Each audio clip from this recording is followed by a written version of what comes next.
me turn on my mic a little bit better there. I'm getting that signal in the back. Flagler County Board of County Commissioners meeting on February 5th, 2024. It's 9:00 a.m. And if everybody could please stand for the pledge. I pledge allegiance to the flag of the United States of America and to the republic for which it stands, one nation, under God, indivisible, with liberty and justice for all.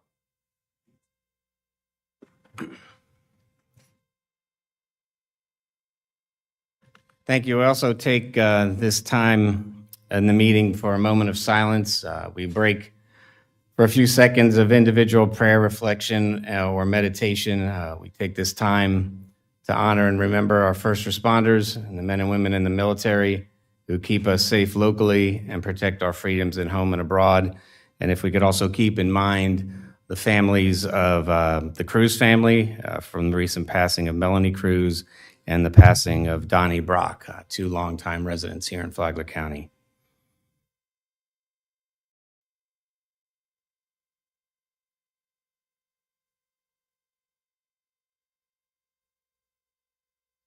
Thank you very much. We're going to go, we've got a few modifications before we get into the agenda. Item 4B2, Procurement Month Proclamation was corrected. Items 7D, 7E, 7F, Airport Space Use Agreements were modified. All those were modified and posted well in advance. And we have deleted item 8B, the historic courthouse lease. That item's been pulled by staff. We have a few vacancies on our various boards and councils. The River to Sea TPO Citizens Advisory Committee has a citizen alternate opening. The River to Sea TPO Bicycle Pedestrian Advisory Committee has a citizen alternate position. The Affordable Housing Advisory Committee has 2 vacancies. And the Planning and Development Board has 1 vacancy. You can visit those vacancies and the descriptions on flaglercounty.gov. And some upcoming meetings to be aware of. We have a workshop on Monday, February 19th at 1 p.m., a joint workshop with the Planning Board on Monday, February 19th at 3 p.m., and our next regular meeting is Monday, February 19th at 5 p.m. And for the rest of my commissioners, just a reminder that our attorney, Mr. Hadid's evaluation is due this month. And with that, everybody's here and anxious for the first item, and it's going to be our recognitions. We have Flagler County Employee Recognition for Years of Service, and we're going to have Pam Wu, our Human Resources Director, come up and lead us in this item.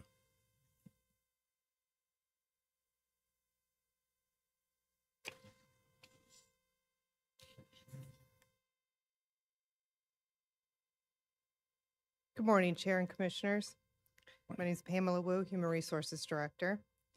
It's my pleasure to recognize our employees for their years of service this morning. I would like to thank our employees for their hard work, their commitment, and contributions to Flagler County, as they each have remarkable skills and talents, and they all contribute to Flagler County as a team. We appreciate the time and effort that they put into everything that they do. So we would like to recognize our employees today. As I call your name, please come to the front to receive your certificate, and if you would remain up here so that we can do a picture at the end. Chair, if you'd like to step down.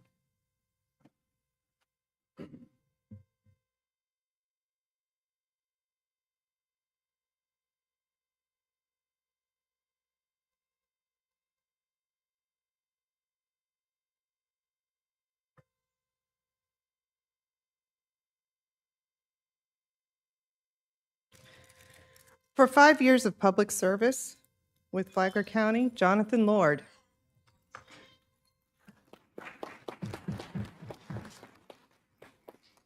Jacob Smith.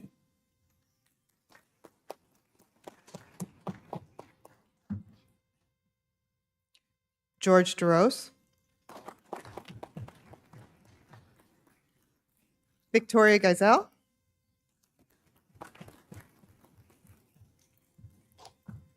Rita Howe. Mark Sneed. Paula Raju.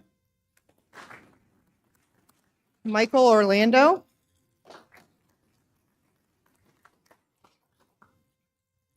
Brandon Postel. Jonathan Niemergut. John Diagardi. Robert Bauman. And Dylan Jacobs.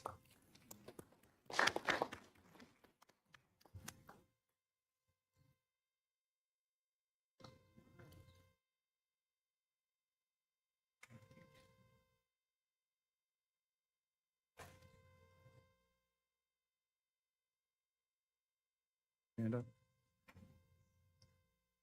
We should stand. It's a big crew.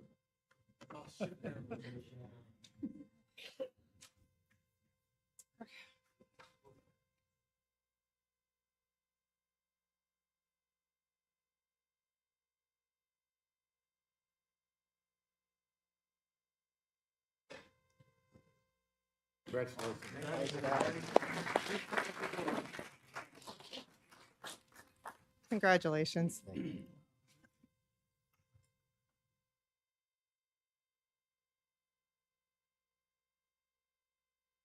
And from 5 years, we jumped to 15 years. Carolyn Kelly.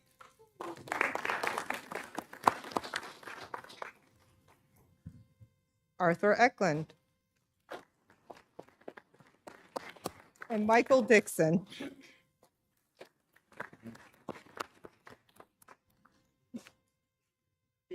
Yep. You gotta come up.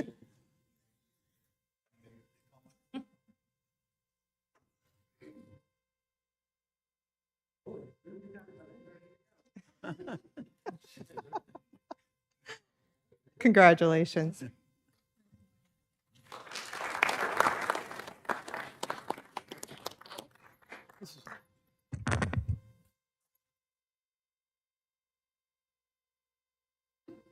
we go. 3, 2. Super. Congratulations. 15 years. Yeah, that's terrific. That's a big deal. Special.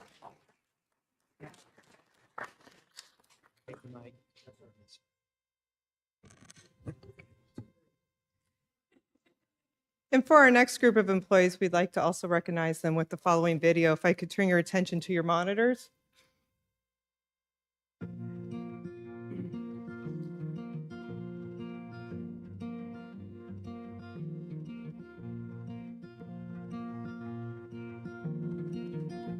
Today, we recognize 5 remarkably dedicated employees who have worked for Flagler County for the past 20 years or more, with one working 35 years. We are extremely thankful for their loyalty and their countless contributions that they have made to the county and our community. Their unwavering commitment has contributed to the success of our organization, and we are honored to be able to recognize each of them today. Happy anniversary, Scott, Brian, Frank, Jeff, and Gina. Scott Raimondi started working for Flagler County on April 7, 2003. Scott is a trades worker for construction and proudly accomplished becoming Employee of the Year in 2008. His love for construction and working with his hands led him in this career. If you visited any of Flagler County's parks, you may have noticed our beautiful pavilions and docks. Scott is one of the employees on the team that built all of them. One of the most memorable moments was assisting SeaWorld in removing a killer whale off a Flagler County beach. When Scott's not at work, he enjoys golfing and the great outdoors. Brian Spivey began working for Flagler County on November 4, 2003, and currently works as a trades worker for maintenance. Brian takes great pride in keeping Flagler County parks beautiful and well maintained, and contributes his strong and dedicated work ethic to his father. One of Brian's most significant work memories was assisting in the completion of the burn building, which is now being utilized by first responders to assist in fire rescue training. Brian was born and raised in Bunnell, and when he isn't working, he enjoys fishing and deer hunting. Parks and Recreation Manager Frank Barbuti originally moved to Florida from upstate New York and began his career with Flagler County as a Maintenance Tech 1 on January 27, 2003. Frank was led to a career with Flagler County completely by chance. He loves to visit parks and recreation areas with his wife, so it's befitting that he's made it a fulfilling and enjoyable career in this field. Frank finds inspiration in his work thanks to his family friend Garrison Scott, whom he worked for growing up. One of Frank's most memorable moments at work was the first time he visited Princess Place Preserve with his coworker Steve Durantz. Frank says that it's still one of his favorite Flagler County parks. When Frank isn't working, he enjoys time spent with his family, as well as participating in outdoor sports, hunting, and fishing. Jeffrey Olson began working for Flagler County Fire Rescue on February 2, 2003, 21 years ago. Prior to that, he worked as a firefighter-paramedic for 4 years in the city of Titusville. Jeff has worked as a professional firefighter for 25 years. Jeff currently works as a lieutenant at Station 71 on C shift. Jeff says what motivates him to come to work every day is being able to help people and make a difference in his community while working alongside his fellow firefighters. One of Jeff's most memorable moments was early in his career during the Shark House fire. It was such a large fire that they can see the glow of the flames from the top of the State Road 100 bridge. Jeff and his crew were the first to enter and the last out of the structure when the call to evacuate was made. Some of Jeff's many accomplishments include working on special teams for over 20 years, such as the Marine Rescue Team, the Wildland Firefighter Team, and the USAR Technical Rescue Team. Jeff was inspired to enter a career in fire rescue by his close family friend and former fire chief of Plantation, Florida, the late Richard Steele. Richard Steele had went on to become Jeff's sponsor while attending the Broward Fire Academy. When Jeff is not working at the fire department, he is working at his business, the Etch Master of Palm Coast. On his days off, Jeff enjoys spending time with his family and going camping and boating with his friends. Jeff would like to thank his wife Tracy and his daughters, Samantha and Sydney, for all their support over the years. Elizabeth Lemon, known as Gina, began working with Flagler County on February 8, 1988. Originally, Gina was hired as a secretary, but then gradually moved into the role she currently holds as a development review planner.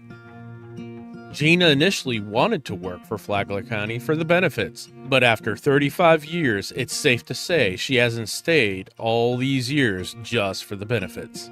Gina's long tenure with the county has afforded her the opportunity to work alongside many different coworkers. One of Gina's biggest accomplishments was when she won the County Administrator's Public Service Award in 2002.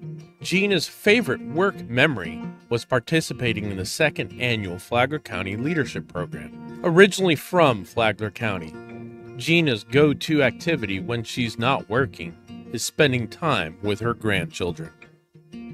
On behalf of Flagler County, thank you for your many years of dedicated service. We are immensely grateful to each of you for your loyalty throughout the years and for the meaningful and impactful difference you continue to make in our organization and community.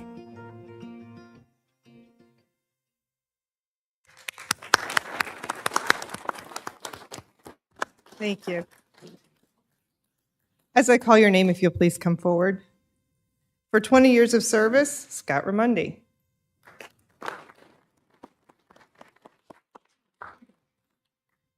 Brian Spivey. Frank Barbuti. And Jeffrey Olson.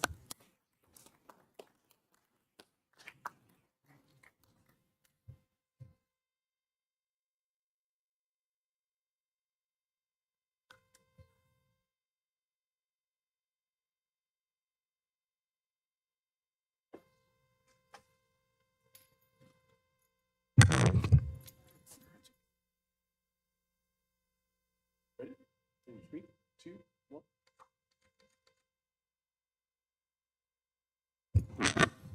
Congratulations. That's super.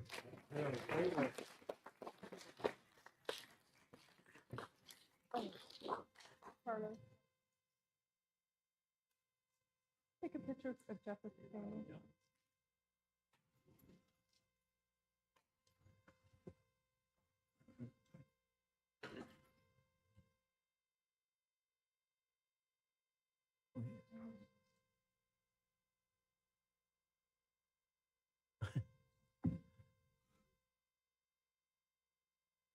And then our final employee today with 35 years of experience here at the counties, Elizabeth Lemon.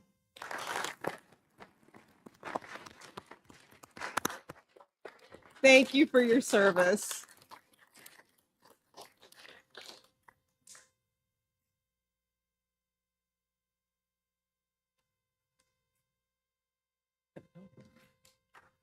Yeah. Here we go.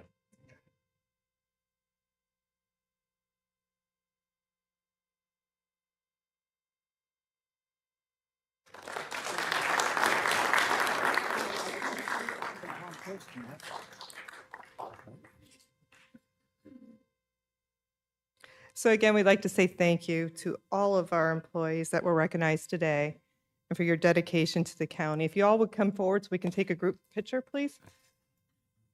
All right.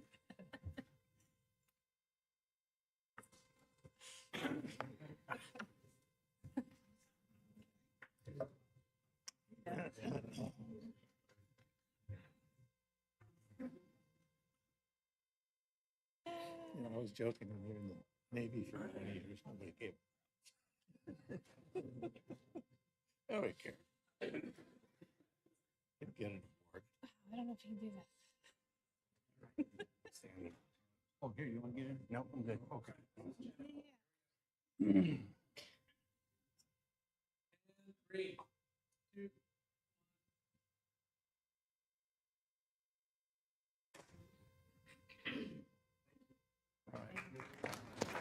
All right. Congratulations.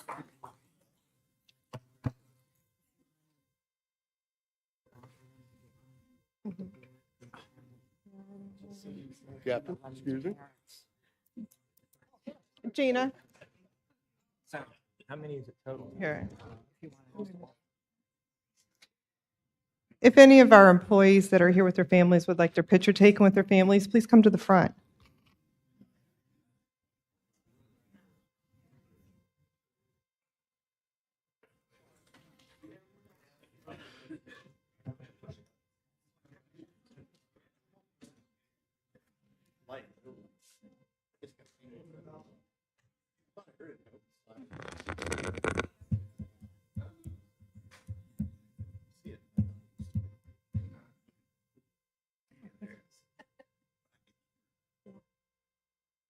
I was driving to Texas Roadhouse. Over there.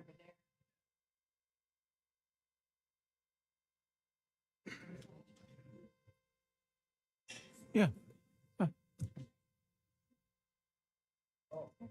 Oh, great. Did we lose the answer? Well, Mrs. We'll go ahead. We're gonna photobomb this. We're not as good looking as Andy. Come on, Andy. Doesn't get. Yeah. One more.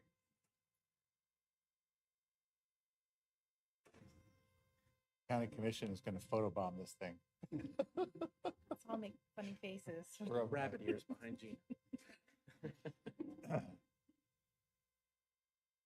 Here we go.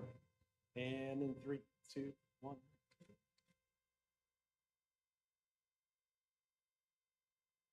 Congrats again. Congrats again, Gina. That's super. All right, we got one more. One more? Oh, we have one more. Oh, yeah. Hang in there, Gina. Are you going for 50? Thank you for being Oh, here. all right. Thanks for being here. Right. Doable. Thanks for being Totally doable, right? That's true. True. Here. Could you imagine working somewhere for 50 years? Center stage. 2 more. 2 years to down. It's all in her head. On the other side to balance it out.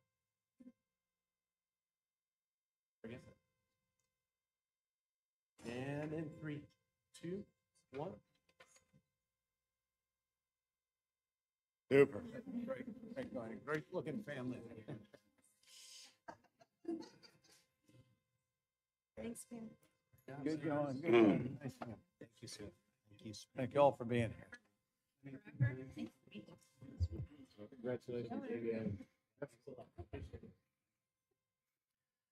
I think, unfortunately, everybody's left, but I'll leave some comments for the commissioners on our employee appreciation. Mr. O'Brien? Not much more to say other than just deep appreciation, and it's always very heartening to see, longevity in our ranks. It says a lot, I think, about our culture, and very appreciative of that and leadership. Anybody else? Yeah, I'd just like to say it's always important for me to say how well our staff does and the support that they provide and what they provide the whole county in a way of services. So it's great to see some get a little bit of recognition. Just wanted to say, and I love Gina to death, so I don't know where she went, but she left. But just they're such a wealth of knowledge, and they've been here forever and much appreciated for their service.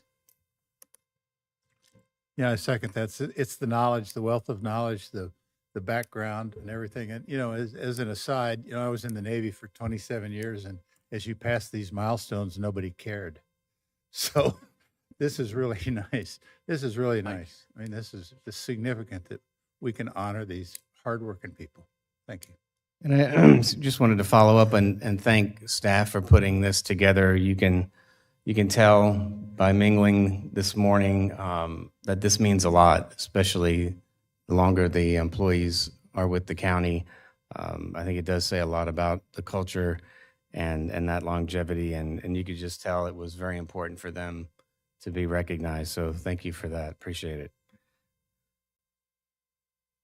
All right, we're going to move into our proclamation stage, and we've got a few today. So we're going to start off with Teen Dating Violence Awareness Month. Commissioner O'Brien? Thank you, Mr. Chair. This is a proclamation of the Flagler County Board of County Commissioners proclaiming February 2024 as Teen Dating Violence Awareness Month in Flagler County. Whereas Flagler County is committed to the well-being and protection of our youth, the safety of our communities, and to fostering a society based upon mutual respect for one another with zero tolerance for any forms of victimization and abuse. And whereas teen dating violence is a serious crime that can involve physical, sexual, verbal, emotional, economic, or other abusive behavior, including harassment and cyberbullying via texting, emailing, instant messaging, or posting on social media. And whereas women who are 16 to 24 years in age are more vulnerable to intimate partner violence, experiencing abuse at a rate of nearly triple the national average. And whereas 1 in 3 adolescents in the United States is a victim of physical, emotional, or verbal abuse from a dating partner, a figure that far exceeds rates of other types of youth violence. 1 in 10 high school students has been purposefully hit, slapped, or physically harmed by a boyfriend or girlfriend. 1 in 10 teens reported sexual victimization from a dating partner, and 1 in 4 teens in a relationship report their boyfriend or girlfriend isolating them from all friends and family. And whereas young people who have been victimized by an abusive dating partner can experience serious negative effects to their physical and emotional health and are more likely to be depressed, develop low self-esteem, perform poorly in school, engage in risky behaviors such as drug and alcohol use, and contemplate or even attempt suicide. And whereas while dating violence affects teens across all races, genders, religions, nationalities, sexual orientations, and socioeconomic statuses, it is disproportionately affects lesbian, gay, and bisexual youth who experience rates of intimate partner violence that are almost twice as high as the rates for heterosexual youth. Transgender youth report even higher rates of victimization and dating violence than their heterosexual peers.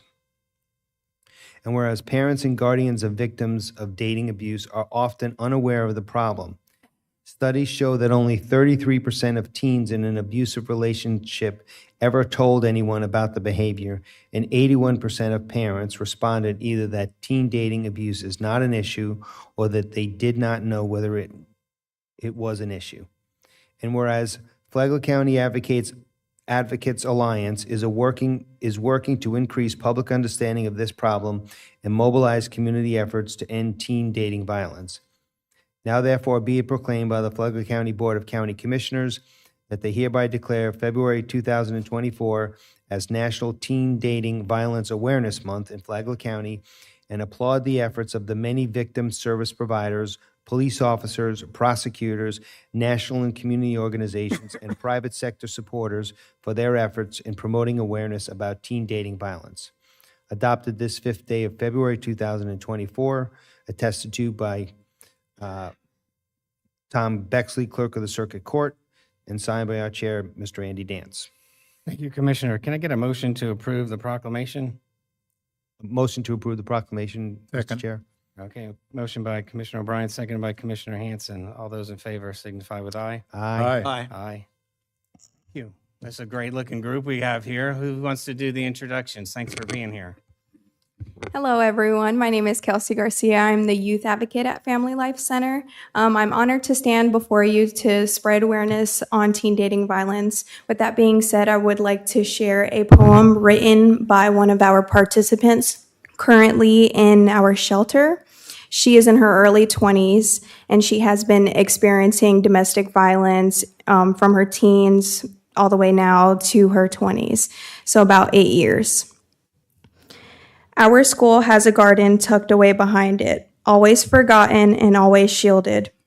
The garden would silently sit between the football field and the track field, and within it was our place to go and visit. We were young and desperately in love. We were like Adam and Eve once our eyes met. You would tell me poetry, and I would sit and listen as I bask in your excellence. We were perfect, you and I, perfect alone in the garden. But I realized soon enough that Satan takes on many forms in you. The form of doubt, the form of betrayal, and the form of pain, just to name a few. You snuck her into our secret place and made her love you like I do. I thought you were everything I ever wanted, and so was I to you. But you needed more. You needed her. And even though she was a spitting image of me, she shared my dreams, my words, my family. You thought I never knew. She became distant, more hidden, and more aloof. How I silently walked to our garden and saw her kissing you. Our relationship spiraled out of control. I had to let her stay or you would leave me. That's what you told me a while ago. And just like the fruit of our love, I took it and turned away from God and everyone I knew. Much like pain Eve drew, I paid for it every day. Our son woke up to my screams as you dragged me away. He watched me hopelessly as I fainted while you choked me in my room. My body is peppered with scars that reminded me how you always made me stay. And that even though I was with you, I totally was alone when I only wanted to build a family, a life, and a home. My sister and I felt your rage and your disgust. Your hatred blossomed into thorns that I consistently latched onto us. This three-way relationship turned into a prison, and the bars of our hearts were stained with rust. Our son is traumatized by the way you treated us. Your daughter, blinded by my sister's blood, was so confused as her little face contorted and cried. I forgot how often we were hospitalized. My sister and I, who were no longer enough, you let Satan take you deep into your delusions. Your righteous acts dimmed with your stains.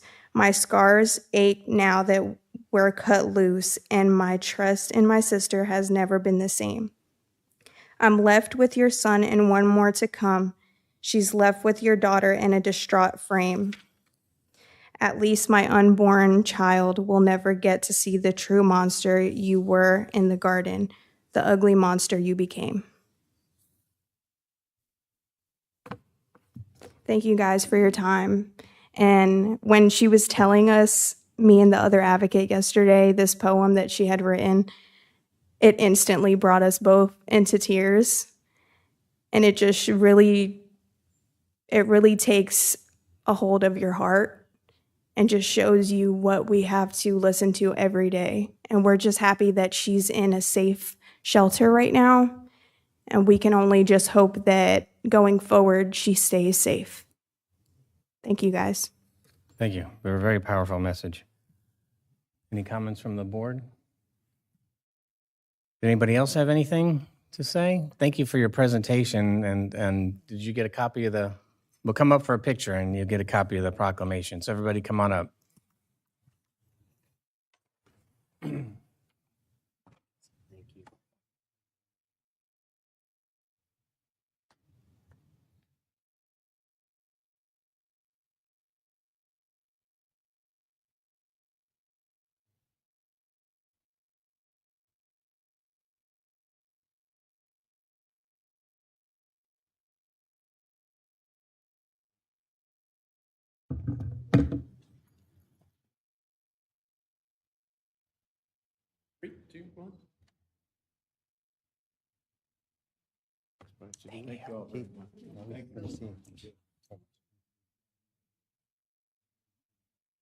Thank you.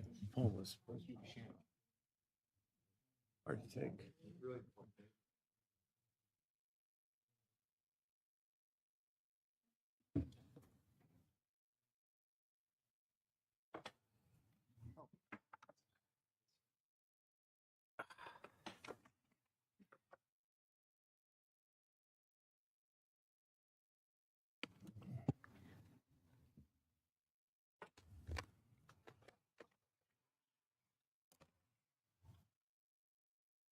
And we've got a crew coming up for the next one. This is a proclamation for Procurement Month. You And need to approve it. we did, We did. right after. Quick. We don't care. The next proclamation is for Procurement Month, and Miss Commissioner Pennington has this one. This is a proclamation of the Flagler County Board of County Commissioners proclaiming March 2024 as Procurement Month in Flagler County. Whereas the public procurement profession plays a significant role in the efficiency and effectiveness of both government and businesses. And whereas in addition to the purchase of goods and services, procurement professionals add value to the organization by performing such functions as executing, implementing, and administering contracts, developing strategic procurement strategies, and cultivating working relationships with suppliers and departments within the organization. And whereas public procurement requires specific knowledge and skill to maintain fair and competitive purchasing practices, conduct current market research, administer effective negotiations for the mutual benefit of the county and its suppliers, and effectively monitor and evaluate all government purchasing contracts. And whereas public procurement professionals with Flagler County and in the public and private organizations across the country have tremendous influence on the economic conditions in the local, state, and national arenas, with a cumulative purchasing power of well over $6 trillion annually. And whereas Flagler County's public procurement professionals recognize, support, and practice the public procurement values and guiding principles of accountability, ethics, impartiality, professionalism, service, and transparency established by the National Institute of Government Purchasing as fundamental tenets of the public procurement profession. And whereas the NIGP has recognized the month of March as Procurement Month to further expand awareness of procurement professionals' role to government officials, business and corporate leaders, as well as the general public. Now therefore be it proclaimed by the Flagler County Board of County Commissioners that they hereby declare March 2024 as Procurement Month in the County of Flagler, and we urge all citizens to join us in extending appreciation to all procurement professionals for their continued leadership, hard work, commitment to the highest ethical standards, and dedicated to their profession, our organization, and those they serve. Adopted this 5th day of February 2024, executed by Tom Bexley, our clerk, and Andy Dance, our chair. Thank you, Commissioner Pennington. Can I get a motion for that proclamation, please? Motion to approve proclamation of Flagler County Board of Commissioners proclaiming March as 2024 Procurement Month. Second. I had a motion by Ms. Pennington, seconded by Commissioner Sullivan. All those in favor signify with aye. Aye. Mr. Brower, welcome. Mr. Chair, John Brower, Financial Services, thank you. The month of March is recognized throughout the nation as Procurement Month to recognize the many men and women that work hard every day to ensure the process of finding, acquiring, and paying for goods and services is fair for all involved. Government procurement is especially important, not only due to the amount of money that's involved and the impact it has on many vendors and our local economy, but because the money being spent is that of our taxpayers. Procurement professionals in government throughout the county and throughout the country are working hard every day to build upon the trust instilled on them as stewards of our taxpayers' money. On their behalf, I'd like to thank you and the board for today's proclamation. Your procurement professionals work diligently behind the scenes to aid in the success of the many programs and initiatives in place to implement the board's policies, and with a sense of pride, they conduct our business every day. Each of them carries a tremendous sense of responsibility, not only for the work they do, but also for how that work affects all levels of our organization and each of our citizens. They understand the extent to which they are counted on and the importance of them performing with honor and integrity. These experts apply their knowledge in the background out of the spotlight, ensuring the application of sound procurement practices and policies, all to do their part in earning the trust of our community. This is why your public recognition of these hardworking professionals is so appreciated. Thank you again for acknowledging them and the work they do for all of us. Thank you. Would you like everybody to introduce everybody or have them? Well, I'll introduce Robert Rounds, procurement manager. Absolutely. Thank you, Board. Robert Rounds. I'd like to introduce Leanne Burke, our newest member, Jessica Martin, Kelly Bowman, and obviously Andrew Ferrara. Would appreciate it. Thank you. Thank you very much. Appreciate. Yes, and we'll come up for a picture.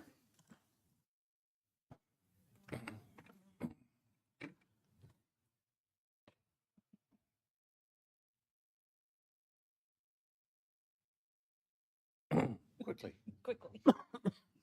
And 3.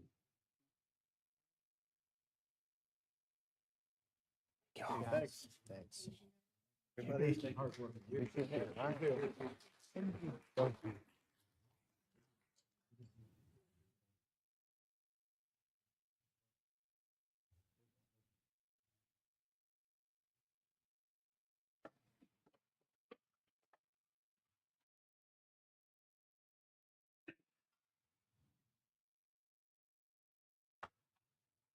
Our third proclamation is Welcome to the Neighborhood Week. This was requested by Brian McMillan, who's coming up to the podium, and I believe Commissioner Sullivan, you have this one? Thank you, Do, sir. Mr. Chairman. A proclamation of the Flagler County Board of County Commissioners proclaiming February 15th through 22nd, 2024 as Welcome to the Neighborhood Week in Flagler County. Whereas Flagler County has grown by more than 15,000 residents in the past 4 years, and whereas those new residents are now our neighbors, and whereas longtime residents of the community were also once newcomers who appreciated being made to feel welcome, and whereas the Palm Coast Observer publishes community news every week about you, your neighbors, and your neighborhood to help the community get connected. And whereas on Thursday, February 15th, 2024, the Observer will publish its inaugural Welcome to the Neighborhood edition with useful information for any newcomer to the community, such as location of parks and trails, how to contact elected officials, and how to reach fire and law enforcement services. Whereas longtime residents may know of new neighbors with whom they could share a Welcome to the Neighborhood edition with a friendly smile. And whereas having good neighbors is part of what makes Flagler County a wonderful place to live. Now, therefore, be it proclaimed by the Flagler County Board of County Commissioners that they hereby declare February 15th through 22nd, 2024, Welcome to the Neighborhood Week in the County of Flagler, and urge all citizens to help make Flagler County a wonderful place to live. Adopted this 5th day of February 2024, tested Tom Bexley, Clerk of Court, and signed also by our Chairman, Andrew Dance. Thank you, sir. Ryan, if you come forward and Can I get a motion for that proclamation, please? motion to approve, Welcome to the Neighborhood Week in Flagler Second. County. And a second by Commissioner Hanson. All those in favor signify with aye. Aye. Aye. Thank you, sir. Mr. McMillan? Yeah, absolutely. Thank you so much. Thank you for the proclamation. It's kind of a small little thing, but it's really a big part of our quality of life. Everybody's had this experience. You drive home from work one day, you're walking your dog, and you realize that house has a new family living in it near mine.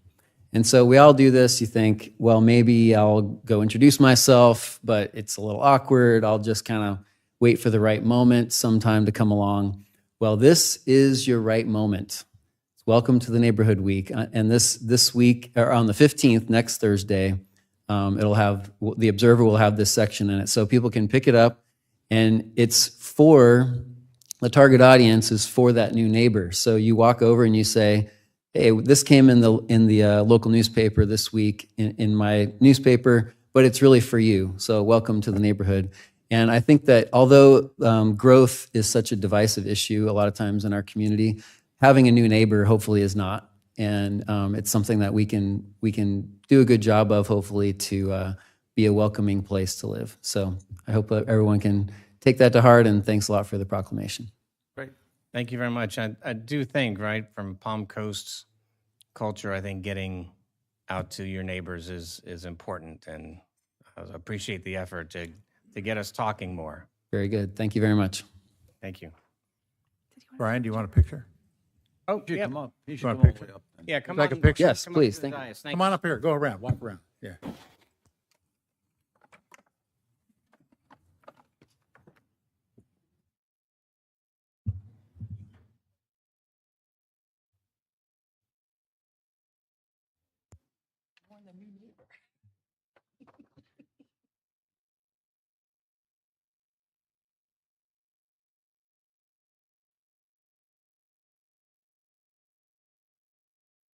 Here we go. 3, 2.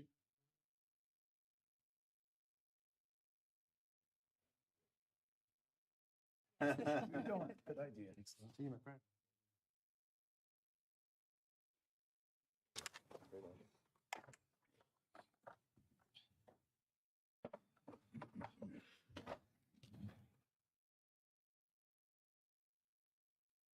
All right, and our fourth proclamation, a very appropriate and important proclamation for Crossing Guard Appreciation Day.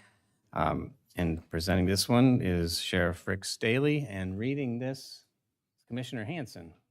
Thank you, Mr. Chairman. This is a proclamation of the Flagler County Board of County Commissioners proclaiming February 2nd, 2024 as School Crossing Guard Appreciation Day in Flagler County. Whereas Flagler County is home to more than 10,000 school-aged children whose safety and well-being is fundamental, and whereas each school day, regardless of weather, our local school crossing guards ensure the safety of our children and families as they arrive to and depart from school. Whereas the Flagler County prioritizes public safety and the significant role of education awareness that ensures the protection of our children and the crossing guards who assist them. And whereas commendable service, responsibility, and professionalism is demonstrated by our school crossing guards on a daily basis. And whereas Flagler County School Crossing Guards provide essential public safety and services to our community and deserve acknowledgement and praise for their diligent efforts to protect our children and families. And whereas the first Friday in February is an opportunity for Flagler County to recognize and celebrate the essential service and steadfast dedication these admirable individuals provide to protect our school children. Now, therefore, be it proclaimed by the Flagler County Board of County Commissioners that they hereby declare February 2nd, 2024, School Crossing Guard Appreciation Day in the County of Flagler, and urge all citizens to help make Flagler County a wonderful place to live. Adopted this 5th day of February 2024. Attested to by Tom Bexley, the Circuit Court and Comptroller, and the Flagler County Commissioners Chair, Andy Dance. Commissioner Hanson, would you like to do a motion? I move that we approve February 2nd, 2024 as School Crossing Guard Appreciation Day. We have a motion by Commissioner Hanson, second by Commissioner Sullivan. All those in favor signify with aye. Aye. Sheriff Staley, welcome. All right, thank you, Mr. Chairman, Commissioners, Flagler County Sheriff Rick Staley. And I just want to tell you thank you for recognizing these dedicated employees. They're part-time employees. Try to put yourself in their shoes for a minute. I'm going to tell you what their day is like. In the morning and in the afternoon, a couple hours each time. So it ties up the entire day, right, for about 3 to 4 hours. In the rain, I was almost going to say the snow, but we don't have that. We better not have that. Hail. In the rain, hail, occasionally, heat and cold. Drivers that are impatient, that don't want to listen, and they're out there protecting our kids every day. So you talk about a dedicated group of employees that couldn't be here today because most of them are either just finishing crossing kids to school. For example, Benell Elementary when I was on my way here. So they are really dedicated people that a lot of people would not take that job because it's a tough job. And but we're really proud of them. I thank you for recognizing them. The leadership team behind me is the one that manages our crossing guards and a whole bunch of other duties too, not just the crossing guards. But we try to recognize them on this important day and give them special recognition. So thank you for being a part of that. Absolutely. They have a very critical and important job, and we do appreciate them and everything that they do. Keep our children safe and keep the motorists aware. Correct. Thank you very much. Come on up and take a picture. We appreciate it.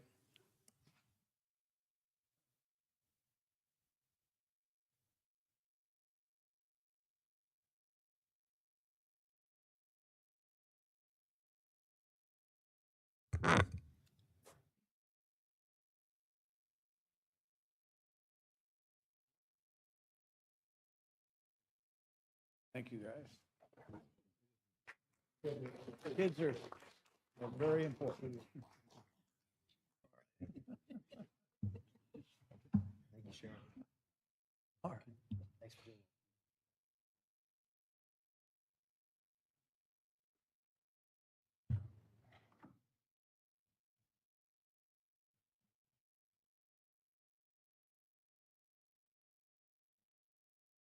All right, that concludes our presentations for today, proclamations and presentations.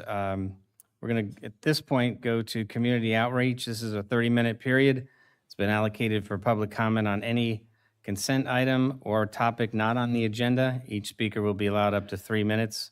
To address the commission, speakers should approach the podium, identify themselves, and direct their comments to the chair. At this time, we'll open up public comment.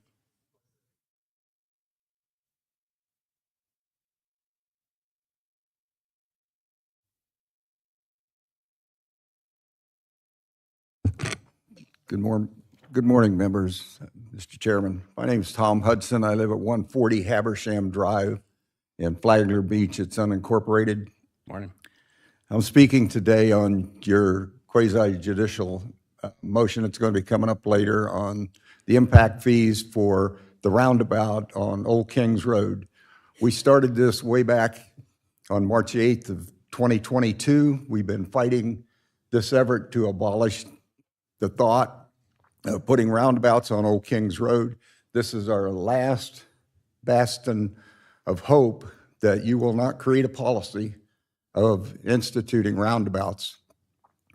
This particular Eagle Creek's development or Radiance venture, whichever one of the programs that you want to call it, all consist of two separate programs that was denied. It was denied by your planning board back on March the 8th of 2022. That proposal was never resent back to the planning board. Planning board denied it in its entirety.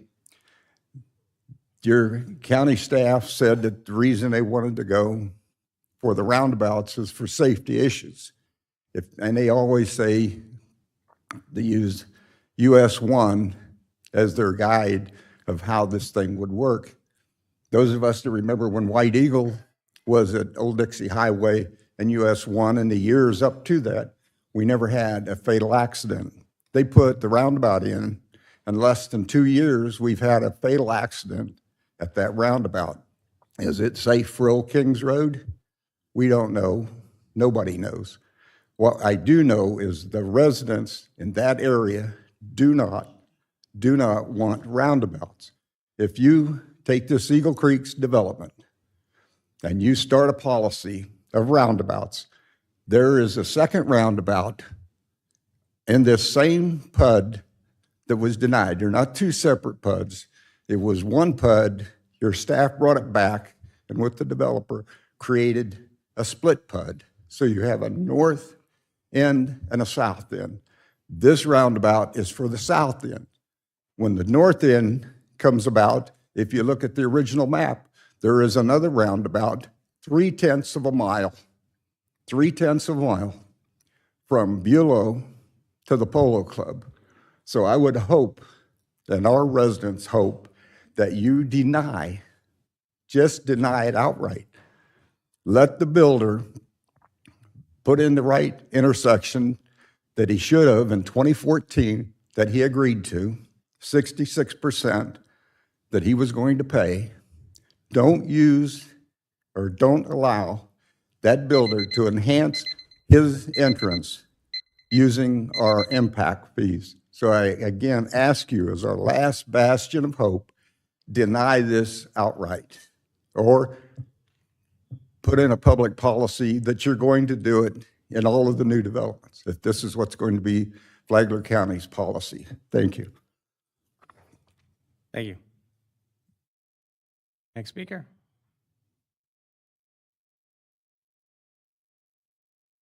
Good morning, ladies and gentlemen. Morning. My name is John Siberis. I live at 47 Audubon. I'm on the board of directors for Sugar Mill Plantation. And I too, and the homeowners also have concerns with the roundabout that is being considered to go on to Old Kings Road. You heard a lot of stories. I'm not going to repeat all these things to bore you, okay? But I ask of you, okay, please, well, number one, the developer that's building this, does he even own this property yet? Or is he in the process of buying it? And I question, if he didn't buy it yet, then why are we even considering even having this type of conversation until he actually buys the land? Number two, why the consideration, even though it's more expensive, to have it much of a safer environment, put a crossroad with a stoplight if that need be, other than the expense. But I ask all of you, please, okay, take in consideration of what you would be doing to the neighborhood, to the neighborhoods on Old Kings, and the traffic pattern on Old Kings when we have issues along 95. That's the road that all traffic goes down. We also have that Bulow Plantation that has these big trailers that come in, okay? They get stuck as it is, taking that wide turn. A roundabout would make it even more disastrous. I lived there, I've seen it, I've taken pictures, okay? I have them. But I ask you, okay, I was in business for 43 years, almost 44 years, okay, in management.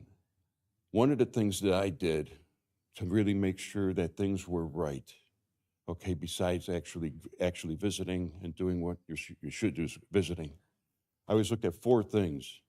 Number one, is it the truth, okay? Is it fair to all concerned?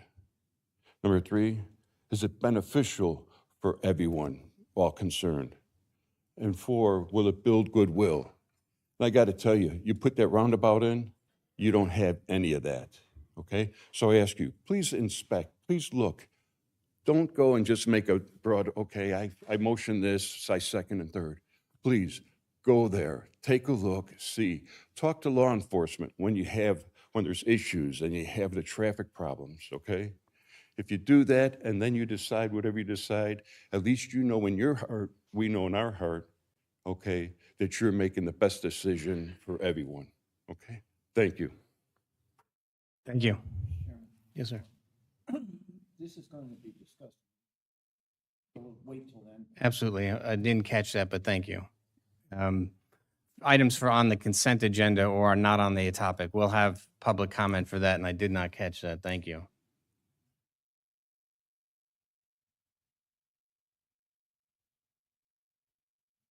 Morning, Denise Calderwood, Palm Coast resident and a dedicated diehard Flagler County historian by default, because since I was raised here.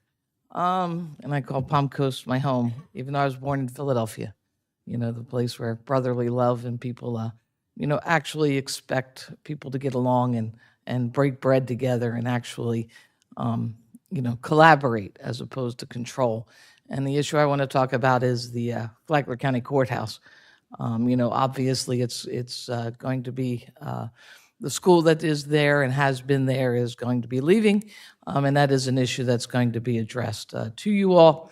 I've found, interestingly enough, of course, the document that we spent a year talking about when the courthouse became an empty building. And of course, when in Florida, when you leave a building empty, of course, it gets damaged. And, when you shut the air conditioning off, mold, all the issues that come up and, supposedly make something sick when it's not sick. It's just the end results is actually sick. And I'm glad I got 4 commissioners listening and 1 not, but that's great. I appreciate it. Basically, what we need to do is, the county had an ad hoc committee that oversaw the transition of whatever was going to happen at that courthouse when it became empty. And I went in every meeting, and then out of the blue, an emergency meeting happened, and the county leased the courthouse to the school. Interestingly enough, I interviewed all the 5 of 6 people that were on that committee, and they had no knowledge of the school going in there beforehand. That school never made any presentations to the committee, the ad hoc committee, about it. So the interesting thing is I'm concerned about our history, that's going to happen again. The process needs to be transparent, and I'm clearly concerned that I'm reading in here in your agenda today that, the Tourist Development Board, under 7E, you're going to be leasing the Tourist Development Board to the airport fund, in the county-owned building. And technically, that's something that could happen with the courthouse. If you are looking for, places or people to go, you have the TDC that can go in there temporarily.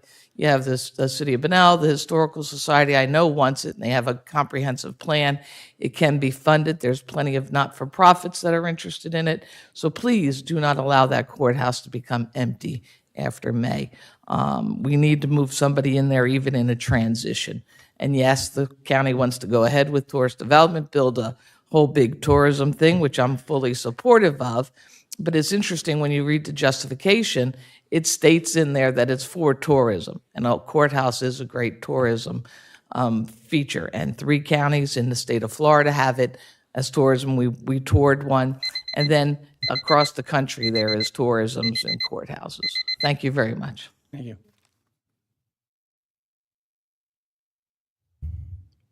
Any other public comment? All right, seeing none, we'll take the agenda to our consent items. And is there any comments from the commissioners on any consent items? Starting with you, Commissioner O'Brien. No, Mr. Chair. Mr. Sullivan? Just to address Ms. Calderwood, the item she spoke today has been pulled to be worked more by staff. Commissioner Hanson, any? I'm concerned with 7D, E, and F. And although, Mr. Chairman, you said that was worked out, it is it is not worked out. And although I think we should approve those items, the insurance issue is not clear at all. And I think the current wording is unfair to the people that are moving into those spaces. And Ms. Petito says that that is yet to be worked out. So I think we need to approve them because we need to get the people in, get the leases signed, get them in place. But there's a lot of work yet to be done on the insurance issue. Thank you. Commissioner Sullivan. Were you referring to 7E also, 7E? Yeah. Yeah. But there's paragraph 6 and cites the insurance requirements, and they're actually outrageous. So we need to work on those. If I could, this issue is something that county administration and the legal office has been working on. Rather than pull the items because they are time sensitive with a date of February 1st, occupancy of some of these spots.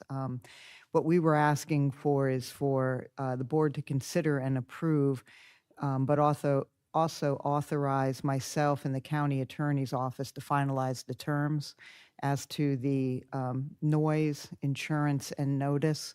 The insurance is one area in particular where maybe within the four corners of the lease, it doesn't specify which types of insurance. It gives you a list, and the thought is that not all of them are appropriate for each type of business. And so moving forward, we were looking at the limits, and one idea we had come up with was coming up with boxes that you would literally check off which ones apply to what type of business rather than dealing with it as, one big coverage that some of them may not apply. For instance, not everybody has vehicles that are on the airfield, therefore not all entities or tenants would require automobile coverage up to the $1 million, nor would they require pollution, fire is part of their general liability. So there is some cleanup that needs to be done in the area of insurance. We are working with legal and with the airport to revise that section of the lease. We're also adding language into the lease that supports the noise, and there is a paragraph in there. Let me look if I can see what section it's in. But it was basically where we were adding a term for the tenant or the tenant's guests or any invitees to the airport that they adhere to the noise abatement protocols. I think that would go a long way, with the neighbors in that area. But there are some minor changes, so we're just asking for consideration to approve it, but authorize myself and legal to continue to fine tune the areas of noise and the insurance with regard to the lease. Thank you. Okay. I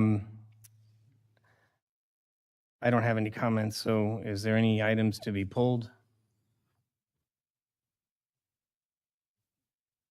None. Okay, no items will be pulled. So is there a motion for approval of consent?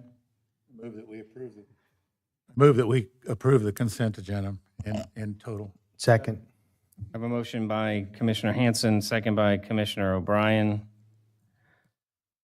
All those in favor signify with aye. Aye. Any opposed? Motion carries unanimously. Thank you. At this time, we'll move on to general business. We have item 8A, which is Planning and Development Board appointment. And who's up? Mr. Mangle is handing out our voting sheets. Goodness. And this is the item to consider applications for an open seat on the Planning and Development Board. Yes, sir. You have the staff report there with the three candidates listed, Felicia Cook, Kevin Gettings, Michael Goodman, for your consideration. We have verified that all three are county residents, registered voters, and homesteaded. We have that information in the staff board. I'm ready with any questions you have, and I can collect your tally sheets or collect your sheets and tally the result. Can you explain why one of them, Mr. Goodman, is a special case? He has a planning degree. Well, but it was you had other caveats in there. He doesn't live in the right place, or Yeah, it's, you'll need you will need to have the waiver for the location for him, but he's a special case for your education requirement, your consideration there. The other two are within the geographic limits of the vacancy. No question. Go ahead, Commissioner Flanagan. So the way I read it, to understand it, we have a member of the planning board that will be moving at some point. And so if we were to pick one of those that is in the geographical location to do today, in that intercoastal waterway north of State Road 100 area, we would technically have 3 residents in Palm Coast on our board, right? Correct. And so it would be could be unbalanced to what we had set out to anticipate, because we have, and so that's why we would do a waiver because he's not in the area, correct? But at that point, though, we would still have someone in the county, not so many in the city of Palm Coast on the board. I think that's the way I understood it. I offered that just for your Because- consideration. yeah. You know, I don't Yeah, want no. to bias the vote, but that's Yeah. what we Well, we anticipate hear a happening. lot, that we have Yes. less county people on there and more city. So I took it to understand that. Right. Okay. Okay. Would you like to get the votes done and pick them up? Are we certainly do ready? that. Like, And initial each of these, right? At least the vote should be initialed, for the vote. Initial the vote. It's got Yeah. our name on it. right? Initial name. Oh, it is. It's on the sheet. I forgot you did that last time. You were a step ahead of us. Yeah.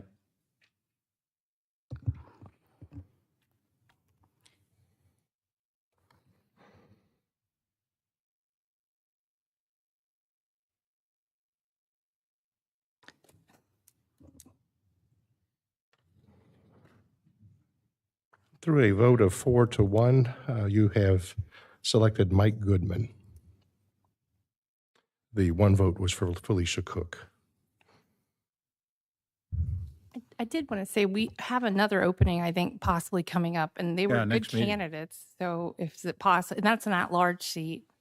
So if we could ask them to reapply, continue to apply if they're interested. I would encourage them to apply. Very good. Yeah, absolutely, too. I absolutely. think there's some specific requirement, or at least some expertise in some conservation areas that I'm interested in. Hope that they'll reapply as well. Thank you for those comments. Appreciate those. Thank you, sir. Thank you. So congratulations, Mr. Goodman. Welcome back, I guess would be appropriate. Congratulations, Mike. And thank you. I see Ms. Cook's here. Thank you for being here. And I didn't know if Mr. Gettings was in the audience. And Ms. Cook, I hope you apply again, please. Thank you. Okay, we'll go to, Do we have to do a separate vote for the waiver at large? I was thinking it was Included in the, included because in it was a that, 4-1? Did That we sound need right, to Adam? clarify that, or is it included within the motion? Mr. Hadid? Do we need to make it, even though it was included in the agenda about the the exception, do we need to clarify that with an additional, The Vote. waiver, the waiver? I believe you had the supermajority already, though, with the 4-1. Right. Okay. Yeah, I think we're good. Okay, It's all good. All right.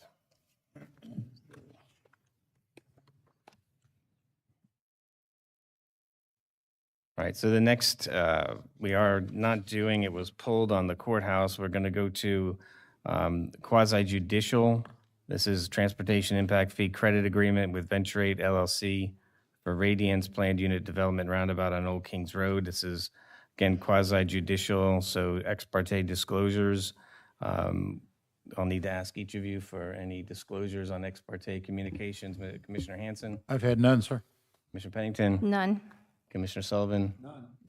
And I've had none. We'll get Commissioner O'Brien's as soon as he gets back.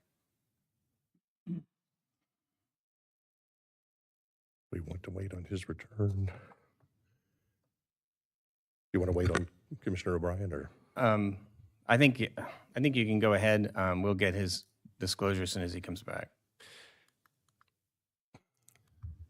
This was provided for within the PUD. I'm going to show you the location of the roundabout. And so this is on the east side, you can see Audubon Way, the Bulow Plantation entrance. And then on the west side would be the proposed entrance for Radiance. I think it was already stated, north entrance, I believe, is that main entrance that would be there. And this is that proposed configuration. You can see it shifted just slightly to the east, and so that configuration there, as it's presently proposed, there is some discussion with Bulow Plantation about taking that and incorporating that into a future entrance that would no longer have that right turn, that hard right that's presently there. But that's very much in an initial phase, initial design phase. We are in discussions with them. And so there has been some coordination, but that's all I'm able to say at this point. And so this is the schematic that's been provided. And then we have, remember this, more than anything else, this was incorporated into the PUD itself. And so the ability to have the impact fee credits was baked into the PUD, also is provided for in statute, so that if you have an investment that's beyond that, the limits of your project that are considered to be effectively an off-site improvement or an improvement that increases the functioning of the county's roadway system as was requested in this case as a roundabout request, that itself, that project is creditable for transportation impact fees. And so as it's sitting right now, that actual cost, the estimate that's been provided to us is right at $2.5 million. That will likely go up as construction actually commences. That works out to be, right now, 1,649 dwelling units, that equivalent impact fee credit for up to 1,649 units. And that's based on prevailing impact fees at this time for transportation. And then as it's written into the agreement, into the PUD itself, those credits are transferable, but not outside of the expenditure district, not outside of the FEC, the area east of the FEC railroad right-of-way. And so the idea here with this, those credits have to be used first by Venture 8 or their successors, and then they can be transferable. And with that, I really don't have much else to add. I know that the comments that came earlier were related to, please don't approve this. I'd say the roundabout has already been approved because it was part of the PUD. Certainly the board can have more discussion, can change its mind effectively. The board has done that before. But I'd leave it to the board's discretion to discuss this, hear testimony, I believe, more specifically about the impact fee credit agreement, because that's really what we're talking about here. The PUD sets this out, says that this can be done, says that this should be done. And so that our consideration is of the credit agreement, not of the worthiness of the roundabout itself. With that, I'll close and wait any questions or comments. Thank you. You have in fact, will there be another roundabout just further north? I hadn't heard that, no. Yeah, I have not seen that, so. And, there's no proposal that I'm aware of. I think they had some roundabouts proposed internal to the development. Yeah. It was not part of the PUD. No. Yeah, I don't remember seeing one. So. We do have, and one thing to disclose, and we've talked about that, and you remember on our prioritization, we had 4-laning of Old Kings talked about. And so that in that discussion, we need to keep that in mind. Yes, sir. Commissioner Sullivan. My only question is, other entrances on to one. Sir, your microphone. Microphone, sir. Sorry, we are still going to have other entrances on 100 on Old Kings Road. Yes, sir. From Radiance, and is this primarily for Radiance, or is this one for Eagle? Eagle Lakes. Yeah, I think that's the same project, and that we were discussing it. And the reason why the roundabout was proposed here is because you do have the Bulow traffic on the east side. This is a good spot because you have the intersection of both. Because we kind of screwed things up on Old Dixie because of this by putting entrances and exits, and we didn't match them up where you can do away. So I'm wondering, I'd almost like to see that schematic where it shows how close is the next entrance onto 100 or onto Old Kings?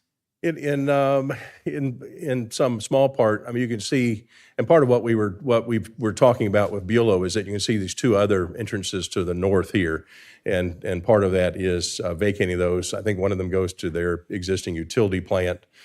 So on the east side, you have that in just like play. sometimes they put industrial Sure. roads or, along the side to consolidate the entrance onto Old Kings at that roundabout, but I don't think they've done that here. Is that correct?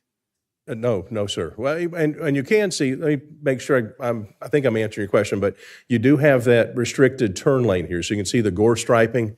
You can see the left turn on the southbound traffic. So you have some accommodation that's already been made. Remember that driveway entrances, these kind of things are based on warrants. And so that this is based on the amount of traffic that turn lane, that left separated turn lane was required because of the traffic associated with the Bulow Plantation DRI. And so that ultimate build out at its, I think we talked about 1,200 some units, that setup there accommodates that full traffic. And the roundabout would do that better, in staff's opinion. And the diameter of that roundabout, I think the point about the RVs, I mean, it doesn't look like it's a big, wide roundabout. It looks like it's a fairly narrow one, but remember also what you have with this is you would have some ability, and you're trying to balance it where you're balancing the slowing of the traffic, not at a full stop, so you're having that yield condition north to south, but you're also going to have something that's a safety consideration. I can't talk about the specific design, but you can have mountable curbing. You want to have, for instance, on the roundabout in the center, at least not that outer ring, you're not going to have a high back curb that would cause a traffic conflict. It would be at least a mountable curb, likely more some kind of pavement feature. And so some of the hindsight we've learned, so that you don't have that conflict with large vehicles. and the other problem on Old Kings is when 95 backs up, it's used as the alternate to get That's around. And so I guess this wouldn't have much impact on that. I mean, it just will slow it down a little bit. As opposed to a signal, that's part of the consideration. That should always be part of your math with this. Is that and certainly we'll say it out loud. The alternate facility for 95 is not Old Kings. It's US 1. But in practice, that's not going to happen. People are always going to take the closest route. Right. But that let's remember, it's the 4-lane divided federal facility is the alternate, and we can't change people's behavior. They're going to take whatever they're going to take. They take where Waze sends them. Yes. Well said. Did you have? I thought Commissioner Hanson. Yeah, to further Commissioner Sullivan's comments, the next exit up, which is not on your map here, is Eagle Lakes, right? Eagle Lakes is to the south. Is to the bottom. Yeah. Oh, it's south of that. Yes, sir. Oh, it's south of that. It is. And then Polo Club is North. North. It's So to the they'll north. still be there. But those Yep. those entrances are still going to be there. That's right. Yeah. Okay. And I guess a couple of comments. Did you have anything, Commissioner O'Brien? A couple of things is just to clarify some of the miscommunications from earlier. As I remember the approval process, this was really staff generated. The roundabout discussion was not the preference of the developer, but through negotiations because of the potential traffic for Bulow, which is really undeveloped. Significant acreage still is undeveloped. Yes, sir. And then the amount of trips generated by by the Radiance development in itself warranted a traffic signal, but this is in replace of the traffic signal. That is correct. And I won't get into the statistics and the counters of roundabouts, but there's been plenty of accidents on Old Kings Road with unregulated entrances. There's been deaths. There's been severe accidents from people pulling in and out of subdivisions. And a good friend of mine before the roundabout on Old Dixie was sideswiped by a red light runner at the light at the White Eagle. So red lights have problems. Roundabouts significantly have less problems, but do have problems. They do. And I think as, even in emergency management situations with, when electric is not in there. But it's, I think from a safety standpoint and the fact that there's planning for the future, roundabouts can be accommodated by 4-lane highways. US 1 is the example. I just want to make sure that as we get to engineering, that, and I know these are regulated by DOT standards, but there is issues with large RVs making that right turn if they're coming from the south, making that right turn into it. But that's more self-inflicted because of the walls that they have placed. There's really no place for the RVs to even sneak off of or the trailers to sneak off the curbing. That's correct. So it just has to be any new signage has to be appropriately placed off, and the appropriate turning radiuses designed into it, which I know again is regulated by DOT and part of their standards. But and they have software, I mean, that simulate the turning movements of all vehicles, tractor trailers, everything, to make sure that they can make it through this intersection. But again, this was part of the PUD. It was this is just the agreement. I mean, if somebody wanted to not proceed with the prior agreement, what would they do from a commissioner standpoint if they didn't like the plan, even though it's been part of the PUD? I think you could. I hesitate to say that, but I think you'd again, because it was staff generated, I think the commission could change course and could opt for signal there. But that may even require then a PUD amendment. I had the text in your report. I think it had taken us down the path of a roundabout being warranted and being preferred. And so that I don't want to preclude you. I don't want to say you can't. I think you can effectively change course with this if you'd like to. I'd strongly. Just want to throw the option out there. I mean, I know this was the PUD was approved prior to Commissioner Pennington, I believe, being on the board. But just for disclosure and transparency, just wanted to put that out there, what the process is. Yeah. I got one point, if I could add, that there was a question about cost, how this compares to, say, the Cody's Corner roundabout. And so I did have that information. This is, as best I know it to exist, construction cost off of the DOT website for the roundabout itself. And mind you, this is at the intersection of 304 and State Road 11. Little different situation there because you have some traffic at speed coming into both of those. These are two driveways intersecting with a road, but that's 4.7 million. And then that total project, remembering from, I think, all the way up into the Bunnell city limits, all the way down to the county line, resurfacing some other stuff, 19 million. But that roundabout itself, out of that total 19 million project cost, is 4.7. So trying to true up if 2.5 is close, I don't think that's too far off.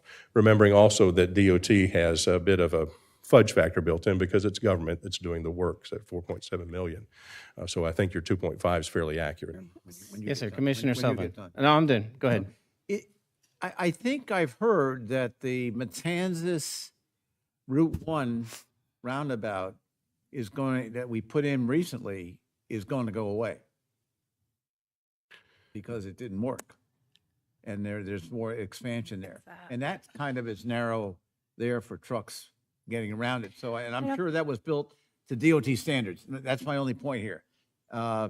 So I just want to make sure that if we do this, that we're not going to have to totally do away with it, 5 years later. I think, and certainly I look to others, I think it's because it's going to be a higher volume roadway, I think is what the concern there is. I think the roundabouts worked well. Well, it was And in fact, Route 1. another roundabout's proposed, I do know that for a fact. I mean, they're going at west. I Old know. Kings and US 1 at the north end. So that may be what the speaker was thinking of. There's a roundabout proposed that we're in discussions with right now on feasibility. I guess the follow-up to my question really is, do we know enough about the future of Old Kings Road, where it's going, so that we're not going to approve this Sure. and use the impact fees, right, to Correct. do it? And then we find out a few years later, well, we didn't really plan that correctly. I just want assurance that way. Commissioner Pennington. So when I looked at this and worked on my packet this week, I looked at it purely from the impact fee credit agreement. Right. Not realizing, and I wasn't here for Radiance, but with that being said, I'm not saying I'm not opposed to the roundabout, but I have not seen the study. So I know this seems unusual, but I'm wondering if we can maybe move to continue it so I can just have some time to look at it, because I have not worked with staff on that, and or at least make a motion to that for, I did not realize that it was staff driven, but it does not. I don't want to get anyone's thoughts up on that. I just want to see, because we're working on some things like that in the West too. What roundabout versus X, Y, and Z. And I don't think I came to you in that because I strictly worked on the impact fee piece of it. So I don't know what the feeling is on the board about this roundabout in general, but I did not get to take a look at that. Commissioner Hanson. Yeah, does the impact fee collection completely pay for this? The developer will pay for it and then receive the credit, and so that at the amount that they're receiving as far as the credit, if I'm understanding your question correctly, they will satisfy the impact fee credit payments for the entirety of the Radiance project. And so I can't quote the number of units, but with that 1,600 units, they'll have some credits left over at the end, and so that this investment alone at the roundabout construction that we're requesting will effectively take away any impact fee contribution that Radiance will make to the county. There won't be any other payment. They will, in lieu of the payment, they will make this improvement. Okay. Mr. Chair. Yes, sir. The impact fees are collected or being collected. There's a rational nexus to this spending of the impact fees. The developer's entitled to them based on our rules. Yes. The roundabout is part of the PUD. It was recommended by staff from a safety standpoint. The discussion is about the allocation of the impact fees, in my mind, not about the roundabout. That we've already settled that as part of the PUD approval. Roundabouts work; they're safe. You cannot deny the data that they're effective everywhere we've implemented them. And so we need to move this thing forward and get it approved and done. I agree with all your statements, Commissioner. All right, we've called the question. Is there a motion to put on the floor? I'd like to make a motion to continue it to give me time to research information to time certain February 19th, 5 o'clock. We'll need a second. And hearing none, that motion fails. Is there another motion?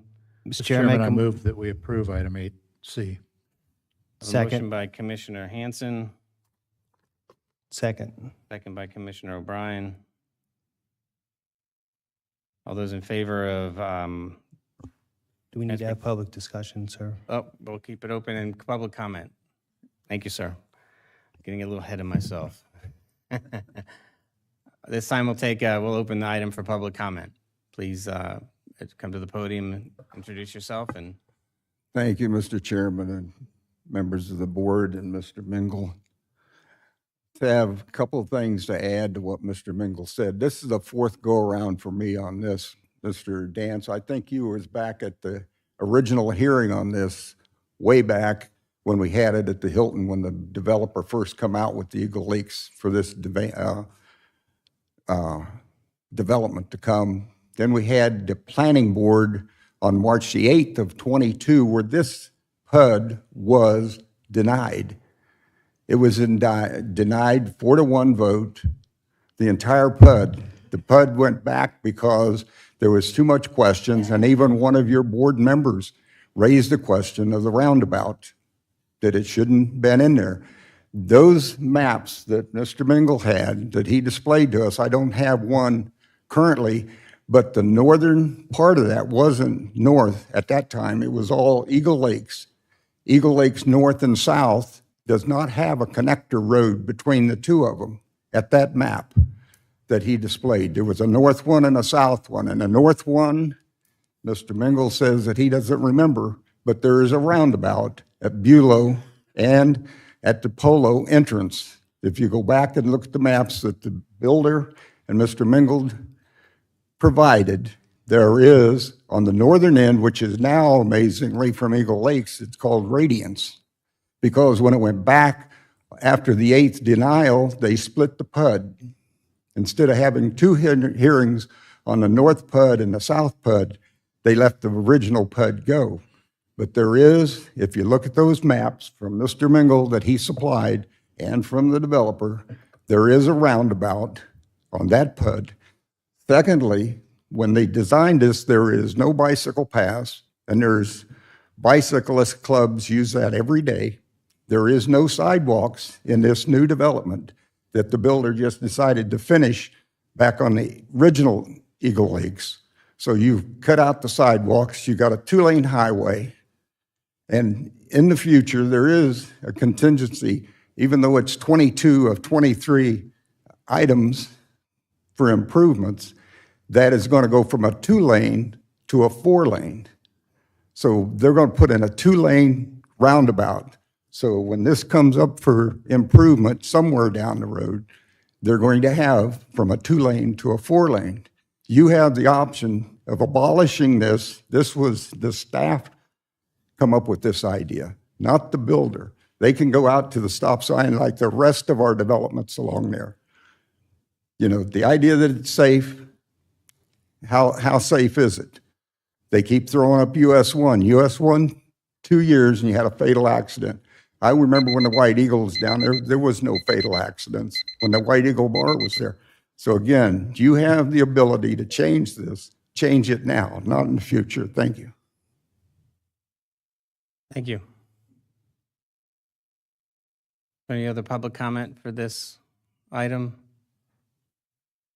All right, I'll bring it back to the board for final comments. I do have one that I'd like to ask the administrator. We've looked in the future of talking about potential state funding, or at least getting the 4-laning of Old Kings on a priority list. Those are typically far out in the planning stages. So I don't know that I remember even a timeline of how long it would take to do that. I know we've seen how long it's taken North Old Kings Road and Palm Coast to come through, but we're still, that will come up when we do legislative priorities again, right? Correct. We brought it up this year as consideration, but I think we had some other higher priorities at the time. And if I recall, I think we were looking at somewhere around 4 or 6 million to actually do the evaluation and potentially identify properties along Old Kings that we would need to acquire as part of that plan. But certainly it will come up again as we move forward with legislative priorities and even the development of our 5-year work plan. And so, Mr. Mangle, how can we plan at this stage for even though it could be far out, to make sure that improvements here are going to be appropriate for future construction? I think it's some of that is in that design that's there. We know that there's going to have to be additional right-of-way provided, Right. Because we're not going to be able to fit everything into that. And so, but I think that quick answer I can tell you, and I'm not an engineer, but some of what you see there, I believe in talking with the designer on this, can then accommodate that widening to 4-lane, so that we're not taking everything out then, as would potentially be the case at Matanzas Woods and US 1, if that's removed and replaced with a signal. You know, this effectively what would happen is we just end up widening it. You know, we'd end up having additional diameter to the roundabout. And that's part of what I think you're seeing leading into that on both ends on the improvements that are happening to the north and south. So as this comes forth, would it be appropriate to request that we have an overlay of a potential, what it would look like with an old 4-laned Old Kings with this overlaid, to make sure that we're properly planning for future? We could certainly ask for that. I think we could have have our our engineering department look at that as well and see, just to make sure that there's maybe some value engineering that's happening with that to make sure that we're not having to undo that which would come later. I think all that's possible. Would you be willing to amend that, Mr. O'Brien, do you think, so that we're not putting bad money or good money in front of bad money, just to make sure that the four laning is part of this design process and it's easily adaptable in the future? Yes, Mr. Chair, I think that's your motion. Yeah, I was going to say, I think Mr. Hanson. Well, I'd like to point out that we're not voting yay or nay to approve the roundabout. Right. Right. What we're voting on here is to use the impact fees. Right. The roundabout has already been approved. So don't get apples and oranges mixed up here. We're talking about the financing for the builder to build this thing. So if it's some other date, we want to reevaluate the roundabout itself, well, that's fair, but that's not what we're voting on today. We're voting on the funding. So that would come at the PUD.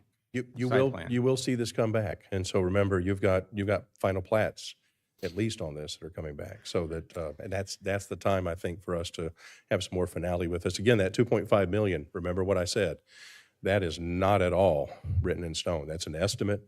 The way the costs are going up right now, and statute provides for, and the PUD provides for, actual cost available to them for impact fee credits.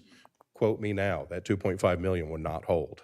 And so whatever we want to do now, I think it's appropriate for your comments to be made. I think that the applicant took those comments in there for four laning. I think that, along with other things, are going to drive this cost up.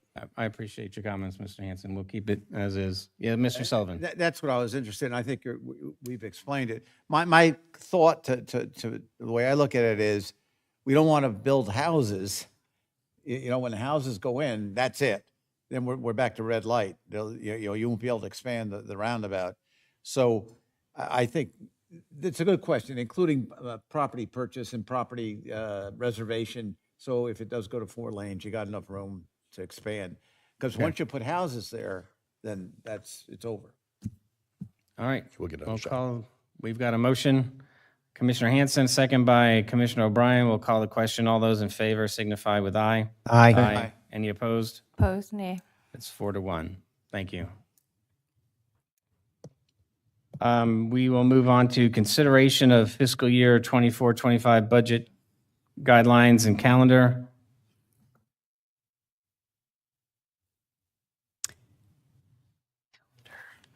Thank you.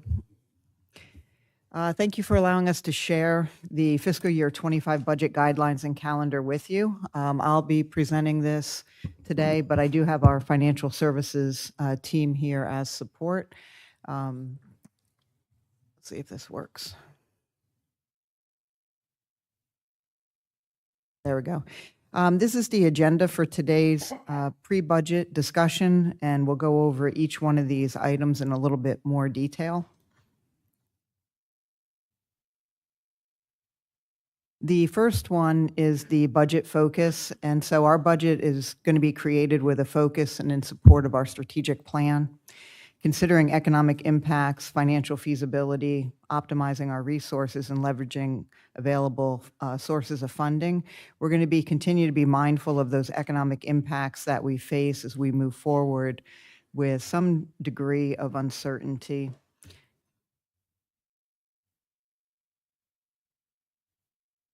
And we're ensuring that we have the financial feasibility that we need to be successful. We're making sure that we're optimizing all of our resources, continue to examine new cost savings and potential efficiencies, really taking a hard look at some of those expenditures that we've had year over year, including some of those high cost items such as insurance and things like that. In order to be a good steward of the taxpayers' money, we continue to save where we can. As a coastal community, we do want to ensure that we're continuing to strengthen the reserves and that we have effective financial planning. As we start to work on the creation of the fiscal year 25 budget, we do have some uncertainties or unknowns. These items will continue to become clearer as we move forward with our budget development. Some of the biggest unknowns are going to be coming from Tallahassee in the form of legislative impacts. Primarily, the one that's on the table right now is the additional homestead exemption. If that were to be approved, that's approximately a $7.7 million decline in revenue for Flagler County. We're also monitoring changes to the FRS contributions, as well as proposed changes to sovereign immunity, which would impact our insurance rates moving forward. Due to these uncertainties, we're going to be asking constitutional officers to submit their budget July 1st. Typically, through resolution, we've asked that we get them May 1st. We're going to go back to what the state typically allows for, which is that June 1st deadline. That way, it'll give them a little bit more time to put their numbers together, and will allow us to get a little bit more clearer as we move forward with the estimated projection from the property appraiser. Yes, sir. Ms. Petito, I think that's last slide is something that we need to publicize a little bit, because I get a lot of questions about why the city did rollback. Why don't you do rollback? Well, that's why, right here. We can't afford to do that because of the increases that are forced upon the five of us to deal with that we have no control over. It's just added expenses, and they're large. They're large expenses. So, it's a shame the public doesn't participate in our budget procedures like I wish they would, but those are the issues that we have to explain. And why don't you go to rollback? Well, here's why. Here's why. It's just too expensive. So, thank you. Certainly.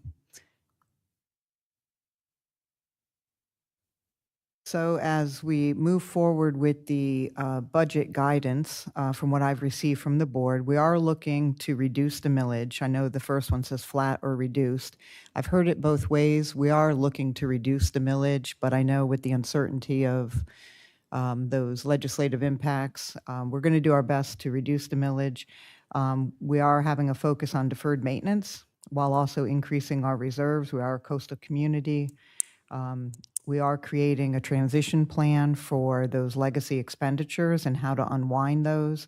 I will be working with the chair on some of the messaging for those organizations that we need to notify. And we also do have a focus on employee retention and recognition, and we are poised to control expenditures by holding the line, which is similar to what we looked at last year with regard to ongoing expenditures or one-time expense. Commissioner Pennington. I will say one thing that is missing from this list here on the guidance was the board had made a decision to do a workshop on the special assessment from the Daytona North area. So that could have an impact in the budget as well. But that was an agreement by the board. And you'll probably see that in the calendar that we have coming up. I just didn't see it as one of the things that we know that we agreed to talk about that could impact the budget. Certainly, we can include that, and you should see it in the calendar. This is the budget process that we will be following with the development of our budget. And it aligns with the budget calendar that we've established so far, which again is very similar to the calendar that we shared with you at our last workshop on December 18th.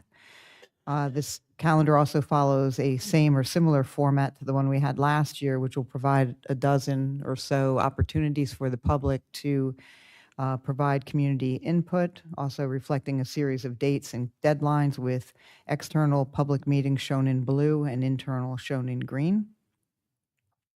And again, this can change as we start to hone in on some of this. I think actually we had more than a dozen last year. This is just a preliminary to get us started. And then today, we're really just looking for consideration moving forward with the guidelines and calendar as presented. Our scheduled budget kickoff is actually tomorrow with the constitutional officers as well as staff. Internally, we are looking at exploring different opportunities. We had talked internally about creating some sort of a community survey. We are looking at doing some internal working groups to go out into the departments to look at some cost-saving measures and efficiencies, as well as doing a leadership retreat to really hone in on becoming more effective and we realize that this budget process is a tremendous amount of work, and so we look forward to our continued discussions as we move forward in the process. And that concludes this presentation. Commissioner Hanson. Yeah, Ms. Petito, at what point, and because I know the deadline's approaching, are we going to discuss the MSBU or MSTU for beach funding? I believe we have a series of workshops coming up either later this month and the beginning of March. I think the deadline from what legal has told me is the end of March would be for your consideration. And it's really just a letter of notice to the state, allowing them, or which would allow you the opportunity. It's basically just putting them on notice that you're exploring these opportunities. It doesn't necessarily mean that you're going to move forward with them, but it's just putting them on notice that you're considering them. Thank you. Any other comments on the administrator? The only thing I'll mention is going back to the minutes, which are in the agenda for when we did the prior budget discussions, is it says specifically there was BOCC consensus to reduce millage rates. So I know there's constraints that are out there, but if we're going to move forward with consensus on so that we can get to budgets that get through the process, just want to revert back to the discussions from earlier. And you will need a approval, a motion on this schedule? For the budget guidelines and the calendar, yes, sir. Okay. Are there any other comments or questions?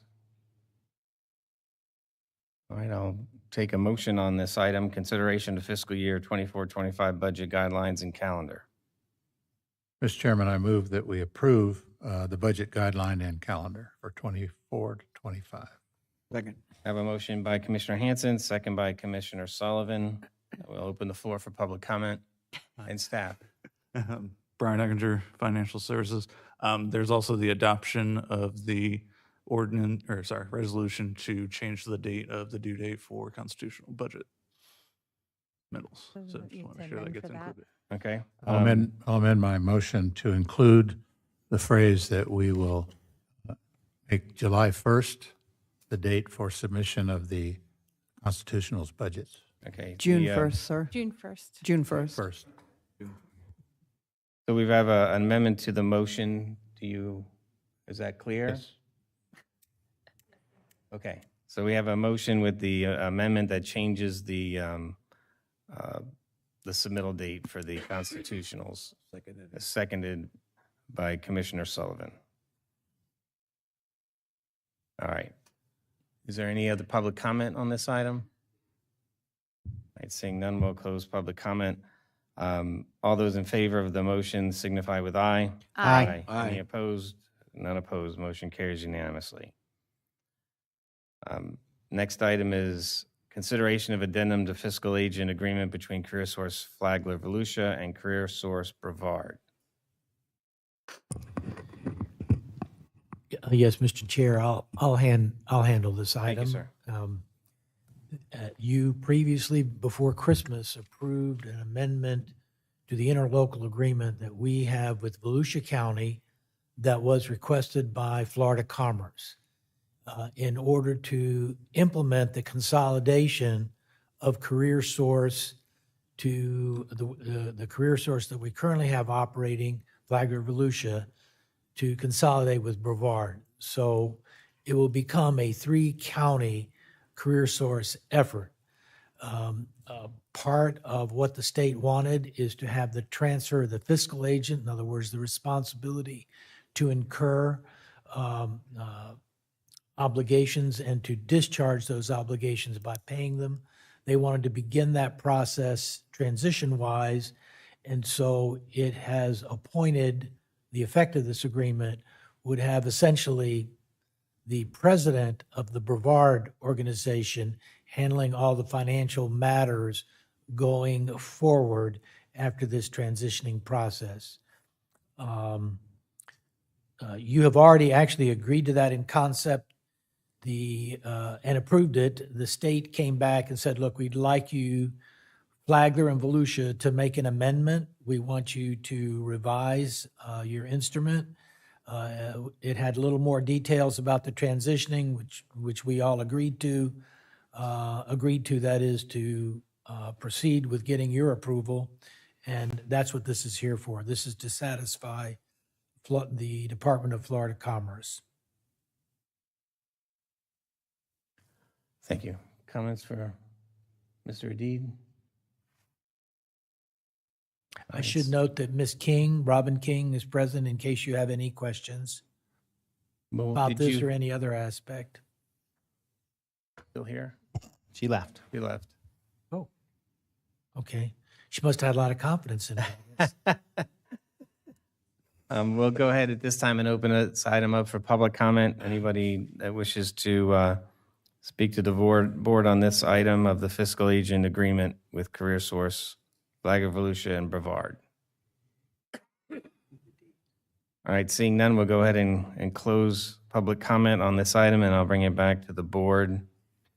Mr. Chairman, I move that we approve item 8E, approving the addendum to the fiscal agent agreement. I have a motion by Commissioner Hanson, Second. second by Commissioner Pennington. We'll call the question. All those in favor signify with aye. Aye. Aye. I did public comment. Yep. Motion carries unanimously. Did you? Thank you.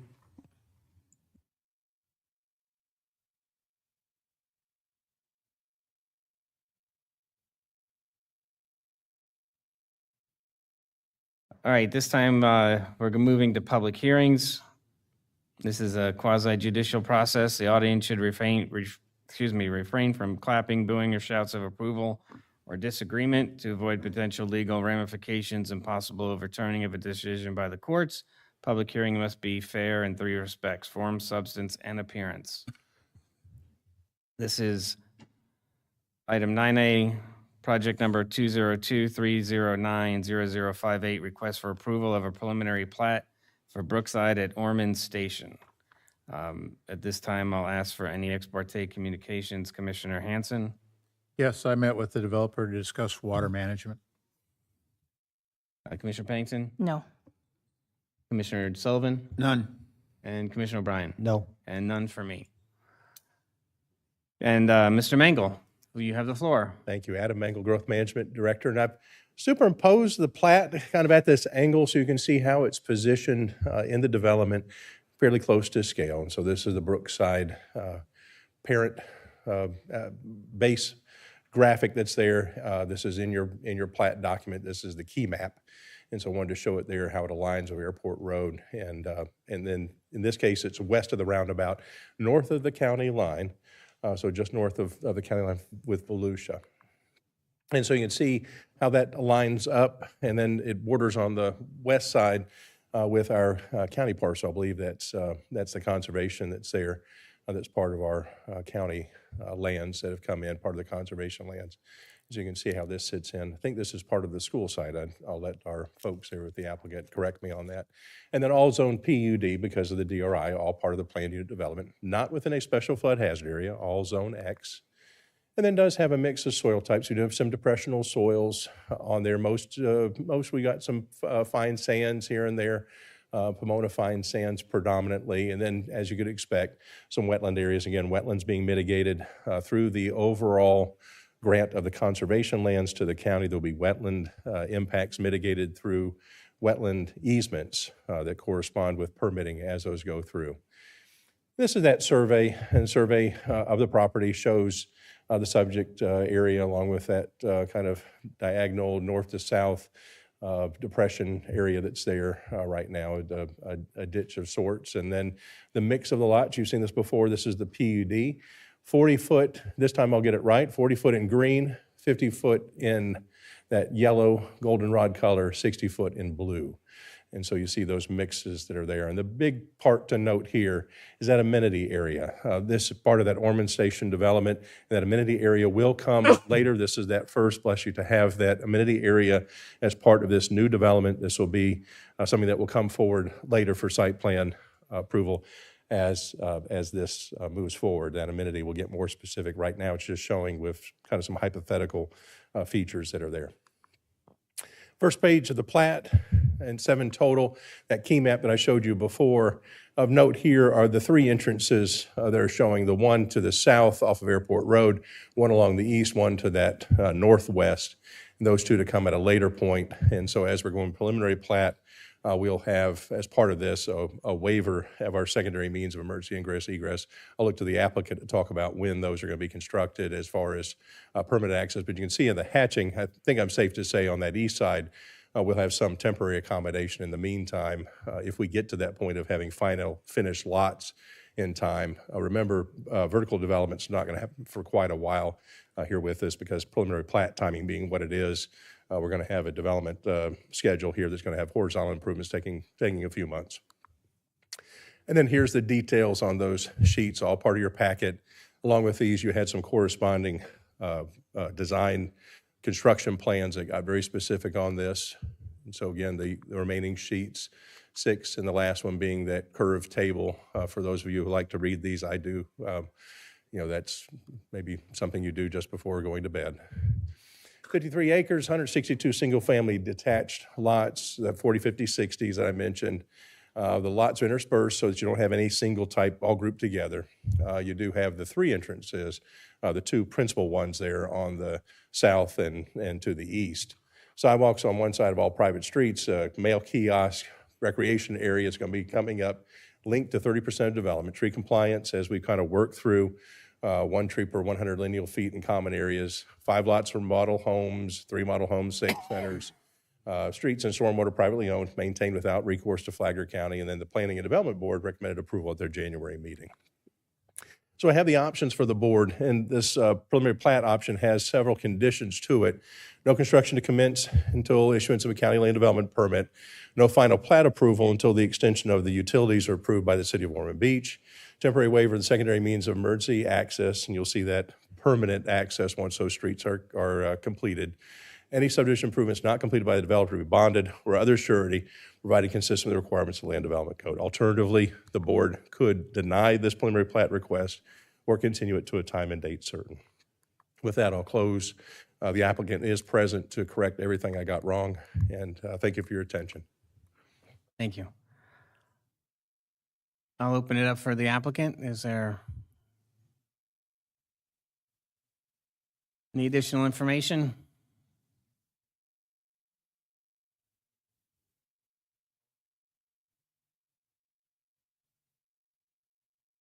Did he see you? Carlos. Yeah, he's got it. He's got it. Get it all.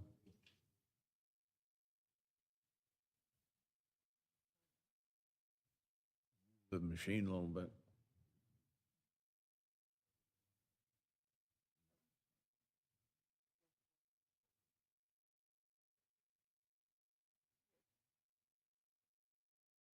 Okay, well, just trying to point out, at one of our previous meetings, the question. Microphone.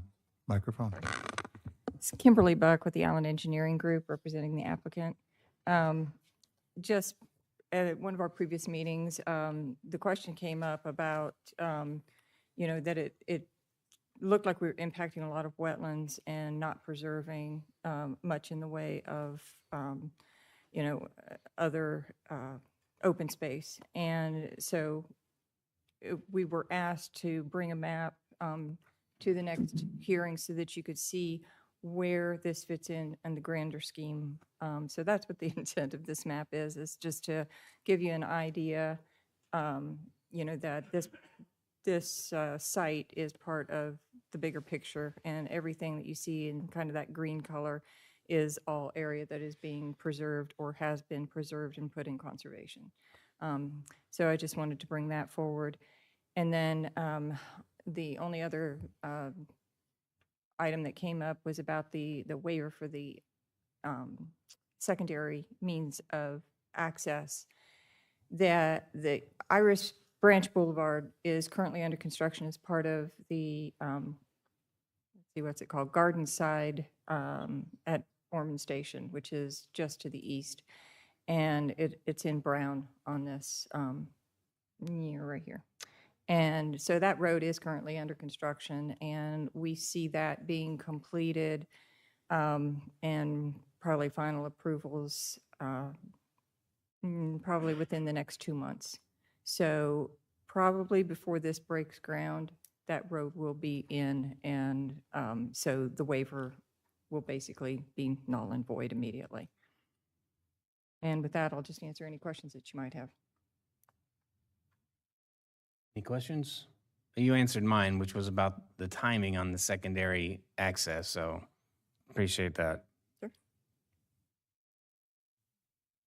I'm okay. All right, well, Just a comment, you know, I'm always concerned with water management, and I met with them, and they've got a good handle on the whole area about where the water's coming from and where it's going. So, I think that's moot. I think we got that under control. thank you. At this time, I'll open it up for public comment. If anybody from the audience wishes to address the board on this item. All right, seeing none, I'll bring it back to the board. Any final questions, comments? If not, I'll entertain a motion. Mr. Chair, I move that we approve item 9A, project number 2023090058, preliminary plat for Brookside at Ormond Station. Second. Go ahead. I have a motion by Commissioner Hanson, second by Commissioner O'Brien.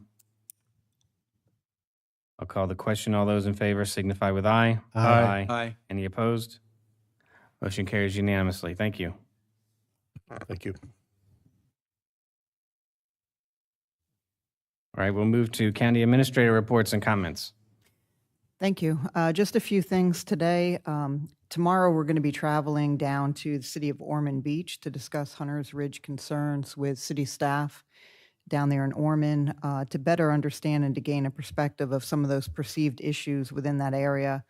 Last week, we went down and drove along 40 grade. We also looked at the conservation property that we have, as well as taking a look at the Strickland Durance Road, just to kind of gain a better perspective of tomorrow's meeting. After we meet tomorrow, I hope to have more to report back to you on the city of Ormond Beach. Just wanted to share that we are going down there tomorrow. I am pleased to announce that last week we did kick off the Citizens Academy. We have 24 enrolled participants. As you know, this program had been on hiatus since 2019 due to COVID. So we had to temporarily shut it down, but we're very excited for the opportunity to re-engage and educate residents on getting to know your county government. Went very well. There's an 11-week program, and then their final meeting, they're actually going to be graduating at your April 15th board meeting. So that'll be how they close out the year.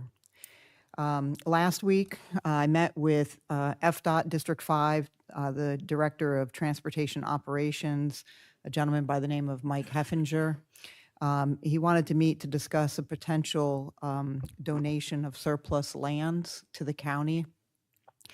This property is not something that we would look to retain, but would probably look to hand over either to the developer of Plantation Bay or the HOA.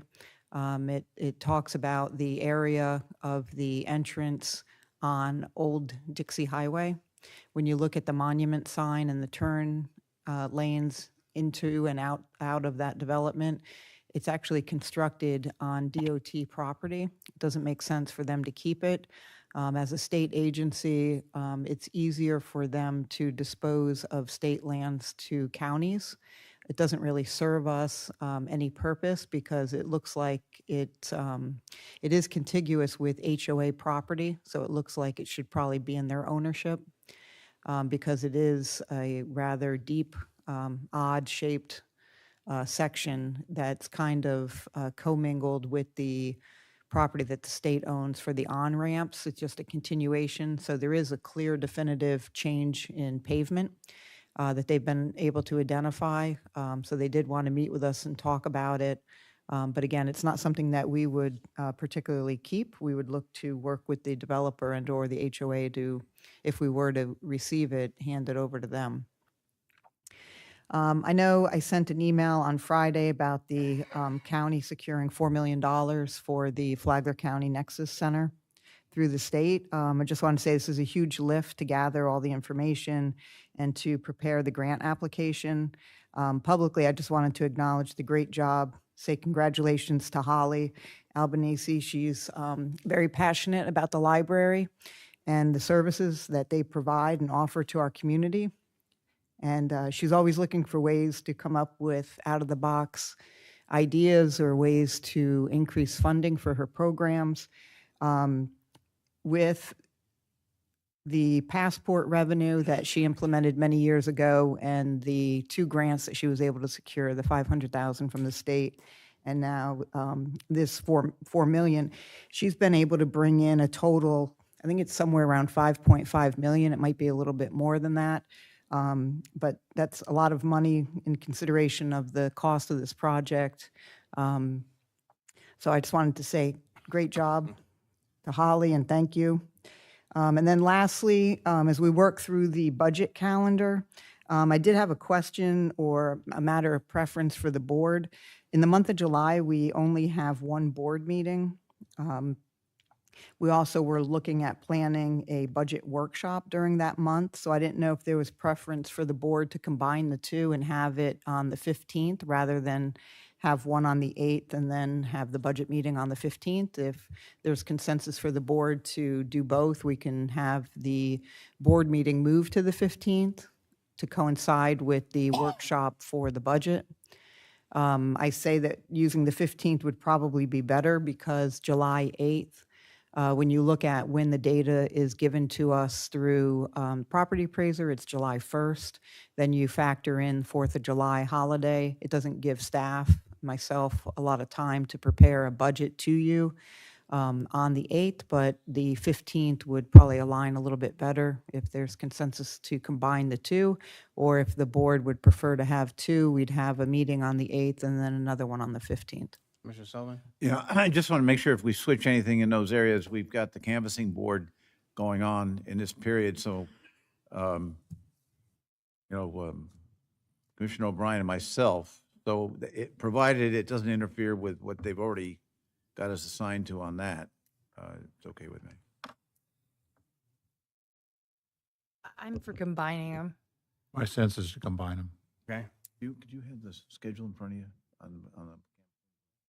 I can bring it back. I can would verify. bring it back, a combined one. I think we're okay. And just I make think sure we can we're- say we're okay clear. with that one exception.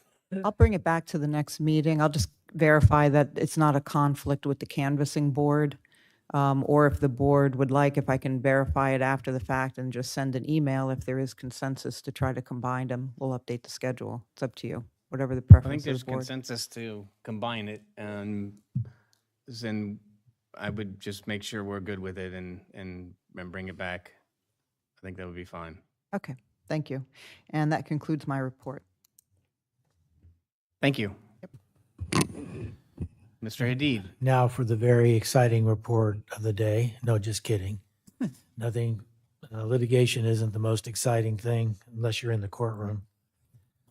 Okay, first, on the Ormond Beach situation, which the administrator informed you, and I know you know, we'll be meeting with them tomorrow, and hopefully we'll be able to formulate a resolution of our issue. But I wanted to let you know of something that we had to do in the case. In the process of setting up our mediation opportunity, our opportunity to get together and attempt to resolve the conflict, we set a date. The date is tomorrow, as you know. And I'm not sure why this was done. I have not gotten a response to this question, but Ormond Beach had us sued for their suit, in their suit. And of course, the statute, the Intergovernmental Dispute Resolution Act, requires that before one government, local government, can sue another local government, they have to go through this very process that we're going to go through tomorrow. So we're sued, served. We're served. I mean, they'd always filed a complaint, but they had not served us. When you're not served, you're under no obligation to do anything. You follow? You have to be served. So they served us after we got into this process, And when you get a summons for a complaint, you have 20 days to apply. So we had to stop what we were doing, not everything that we were doing, but that was now a new work thing. We have to respond to this complaint, which we ordinarily, under the law, we wouldn't have had to do. So we did. We filed a motion to dismiss. We'll be furnishing you a copy. Clearly, this complaint is not valid, given that there was no compliance whatsoever with the act. So I'm not sure about the inconsistency. It's just something I want to bring your awareness to. I know we have furnished you enough information for you to know that there's trouble on this water. Hopefully we'll resolve it, but I just wanted you to know about that. That was very disturbing for us, because now we had to stop things that we were doing on other stuff and had to rally up and research and prepare and file a motion to dismiss the lawsuit. So anyway, we hope everybody does well tomorrow. Second, I wanted to update you on the very, very vexing case of the Dixon Motel. It is frustrating for everybody. We've had a lot of delaying actions in the case. They delayed responding. They've delayed discovery. We've had to file motions to compel these things. We couldn't get them to do a deposition that we needed done, and so that was delayed. And so the lawyer we filed a motion for summary judgment, partial summary judgment, and then the lawyer wanted to exit from the case, which would have meant another delay, because then you got to bring in a new lawyer, and that new lawyer will say, well, I'm going to need a lot of time to figure out where I am. So we were going to oppose that, and that lawyer changed his mind, or the client changed their mind, and he's back in. So I made inquiry of our building department. They did file for a permit in December. However, the permit information was lacking. It was not a full submittal, and so it was rejected. So as we stand today, we still have no permits on the items that they're compelled to do by the agreement they entered into. And I want to remind you, what makes it even more vexatious is that it was a revised schedule. They asked for a revised schedule, and we gave it to them, and they still have not complied with it. So because of some additional research, we're going to refile our motion for summary judgment, partial summary judgment on the validity of the agreement. So that's in process. That'll be done any day, and then we'll attempt to set that for hearing and hopefully be able to resolve a major aspect of the case. But it has been very challenging and frustrating to deal with this case, and we just, they're playing a lot of games with us. That's what I'll tell you. You all know we gave you a report. I think the administrator gave you a report. I know I followed up on it, that the sign in the right-of-way was removed, so that's been completed. Anyway, that's the end of my report, unless you have a question. Thank you. I was going to mention, I drove by and noticed that even the screen on the chain link fence is not intact, so that screening material even isn't doing its job anymore either. Commissioner O'Brien, you had... I just was going to ask Mr. Adida, is there anything we're leaving on the table from an enforcement or other avenue that we can do to impact this issue with this property? Yes, sir. We haven't made a final decision on that, but that is what we're looking at now, because the building as it stands now, the structure, the facility, there's no fire prevention in it. There's exposed electrical wires that still remains an issue. So we may do something further to prosecute the ultimate goal of having the property either remediated or removed. Any other questions for Mr. Adid? Just on that same subject, it just keeps lingering on and lingering on, and I don't know what their objective is. I can speculate, maybe they want us to do the total tearing down of the old hotel and all that, and then at that point, the land maybe become more valuable, and then they sell it. I don't know. I don't know what really is their objective. What makes it so frustrating is the same investment group has made very substantial acquisitions of property subsequent to their agreeing to undertake this project, including the property immediately adjoining. So we thought, well, that might be a signal that they're going to expand their concept of what they want to do there. So it doesn't appear to be a lack of money. Now, so they're not doing anything, but remember that not doing anything to go forward with the, permitting. But on the other side of that, they've not tendered the $250,000, Right. which we were going to hold and then release to them as they made progress in the project. So. Well, my question to you, are you looking for board direction to do, to move forward with enforcement on our side at the highest levels of fire, the code enforcement? That would, or you said you were considering all options, but it just does seem to be dragging on for a very long time. we do not need a board vote for the procedures that I'm alluding to. They are automatic, not automatic, but those enforcement mechanisms already exist, and essentially the fire prevention officer, the building official decide what our next step is under the codes. You all remember that you just recently, within, I don't know, the last 6 months, you gave us the property management code. You're not allowed to have your building deteriorate, create issues. And you've also, we've also been soliciting for a special magistrate, so we may use that process. But that is something that we're permitted to do because you have essentially granted us that power, or the state or the state legislature has granted us that power. When they submitted a permit that we rejected, what were they asking to do? I'd have to ask if Adam knows the particulars of that permit application. I just know it was deficient.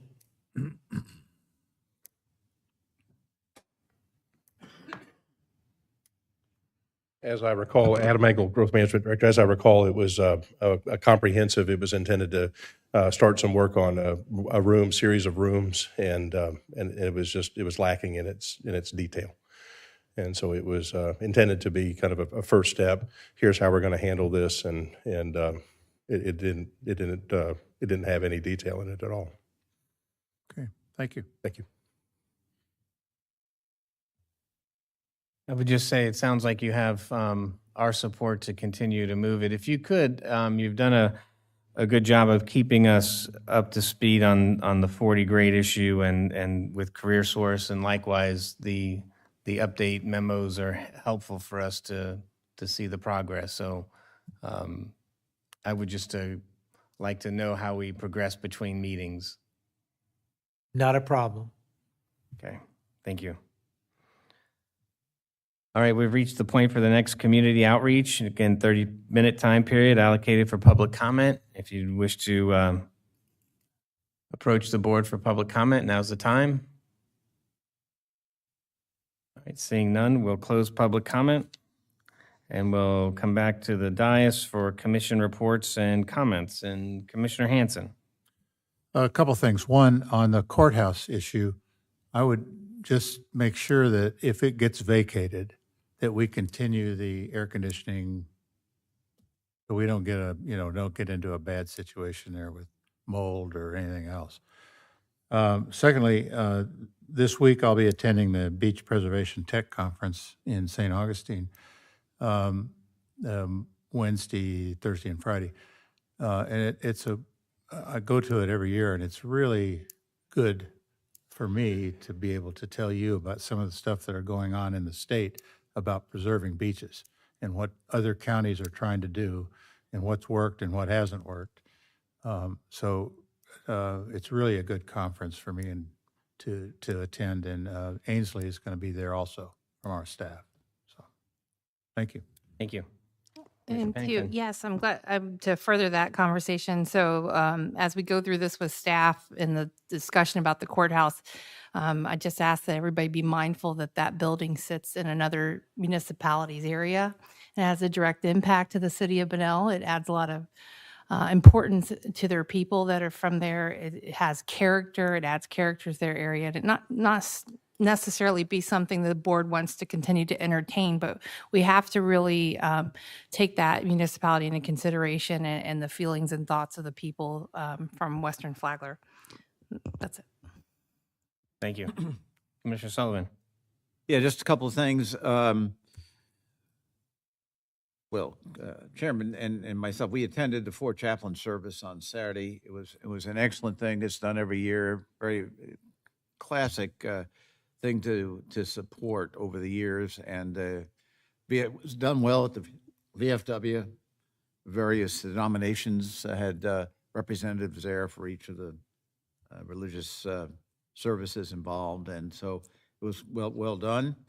I always like to talk a little bit about arts because we have the FC3 group, Flagler County Cultural Council, and I've been attending the various Fitzgerald Performing Arts Center events this year, and I would say they're very, very good. A lot of people who live in the city say, "Well, there's nothing to do here."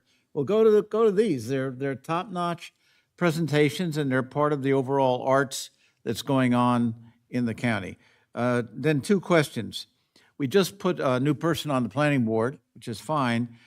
Do those people have to do a full Form 6 now for financial disclosure? I heard it was that in addition to cities, to the city council member, the planning board, specifically they mentioned the planning board also have to do it. So that might be good information for the people who are going on to that board, because that's a fairly detailed financial report that they'd have to do. So I've heard that when we were up in Tallahassee. And then finally, I thought we were going to get to approve the final ILA for the George Washington Carver Center here shortly. Do we still have to do that? It'll be coming back to you in March. It did go through the school board. It does need to go back to the working group, which comprises all of the entities that will be sharing that facility. Oh, it does? So we're going to be bringing it to you in March. But if I could just take this moment, I did verify July 15th. You do have a canvassing board meeting in the morning, which frees up the afternoon for a workshop and/or evening board meeting for the 15th. Okay. The slave driver would just be there all day. Okay. And I think the goal is for us to get the last glance at the ILA this time so that. Well, yeah, I just thought it was time, trying to get it. I thought we had it done. last time. Yeah, I thought we did. All right, Commissioner O'Brien. Just wanted to acknowledge what Ms. Petito said and thank Ms. Albanese for her hard work on bringing this Southern Library project and/or Nexus Center forward. She has worked super hard on it over the last many years, and it's heartening to see that it's finally going to come to fruition here. And it's much needed. That Southern Library down in this area is much needed, so we can provide the services to our citizens that need it and not have to travel all the way up to Palm Coast. I will tell you that, and thank you, Mr. Chair, for giving me the opportunity to chair the joint government workshop. Well, I'm not sure what the title is. I apologize about that, but it was a privilege to be able to do that. One of the things that I threw out to Flagler Beach was to, maybe to open up a dialogue about us taking over a working, to support their library that they have over there, because they've had their own library for a long time, but I don't think it comes close to providing the services that we do at our library. And again, that would be a good part of geographic dispersion. I don't know whether that makes any financial sense or anything. I just wanted to try to open up the dialogue, and it seemed like there was some reception to wanting to do that. So I hope that happens. And again, just wanted to say thank you to Ms. Albanese for her hard work on the project. So thank you. Thank you. I'll finish up with just a few comments. I ditto the comments on the courthouse from Ms. Pennington. When we do the Plantation Bay swap, or we get that, I think, right, we'll make sure that in the future, if additional right-of-way is needed, we don't end up having to pay for right-of-way acquisition again, right? That'll be built into that language, because there's a potential that area could be widened for infrastructure. So they may have a lot of costs in moving their sign one day where the location is, but wanted to thank and acknowledge the Citizens Academy start and Commissioner Pennington for filling in for me on the opening. I was at the Regional Council leadership kickoff, the first meeting in Baker County. And it is interesting to make the rounds of the different counties to see what's going on, and the differences in the counties. It's a stark contrast in demographics and in housing costs. Their median housing cost is a whole $100,000 less than ours. And their demographics are much younger for Baker County than what we have. But fun to see, and trying to pull as much information and standards, good practices, and bring them back during these trips.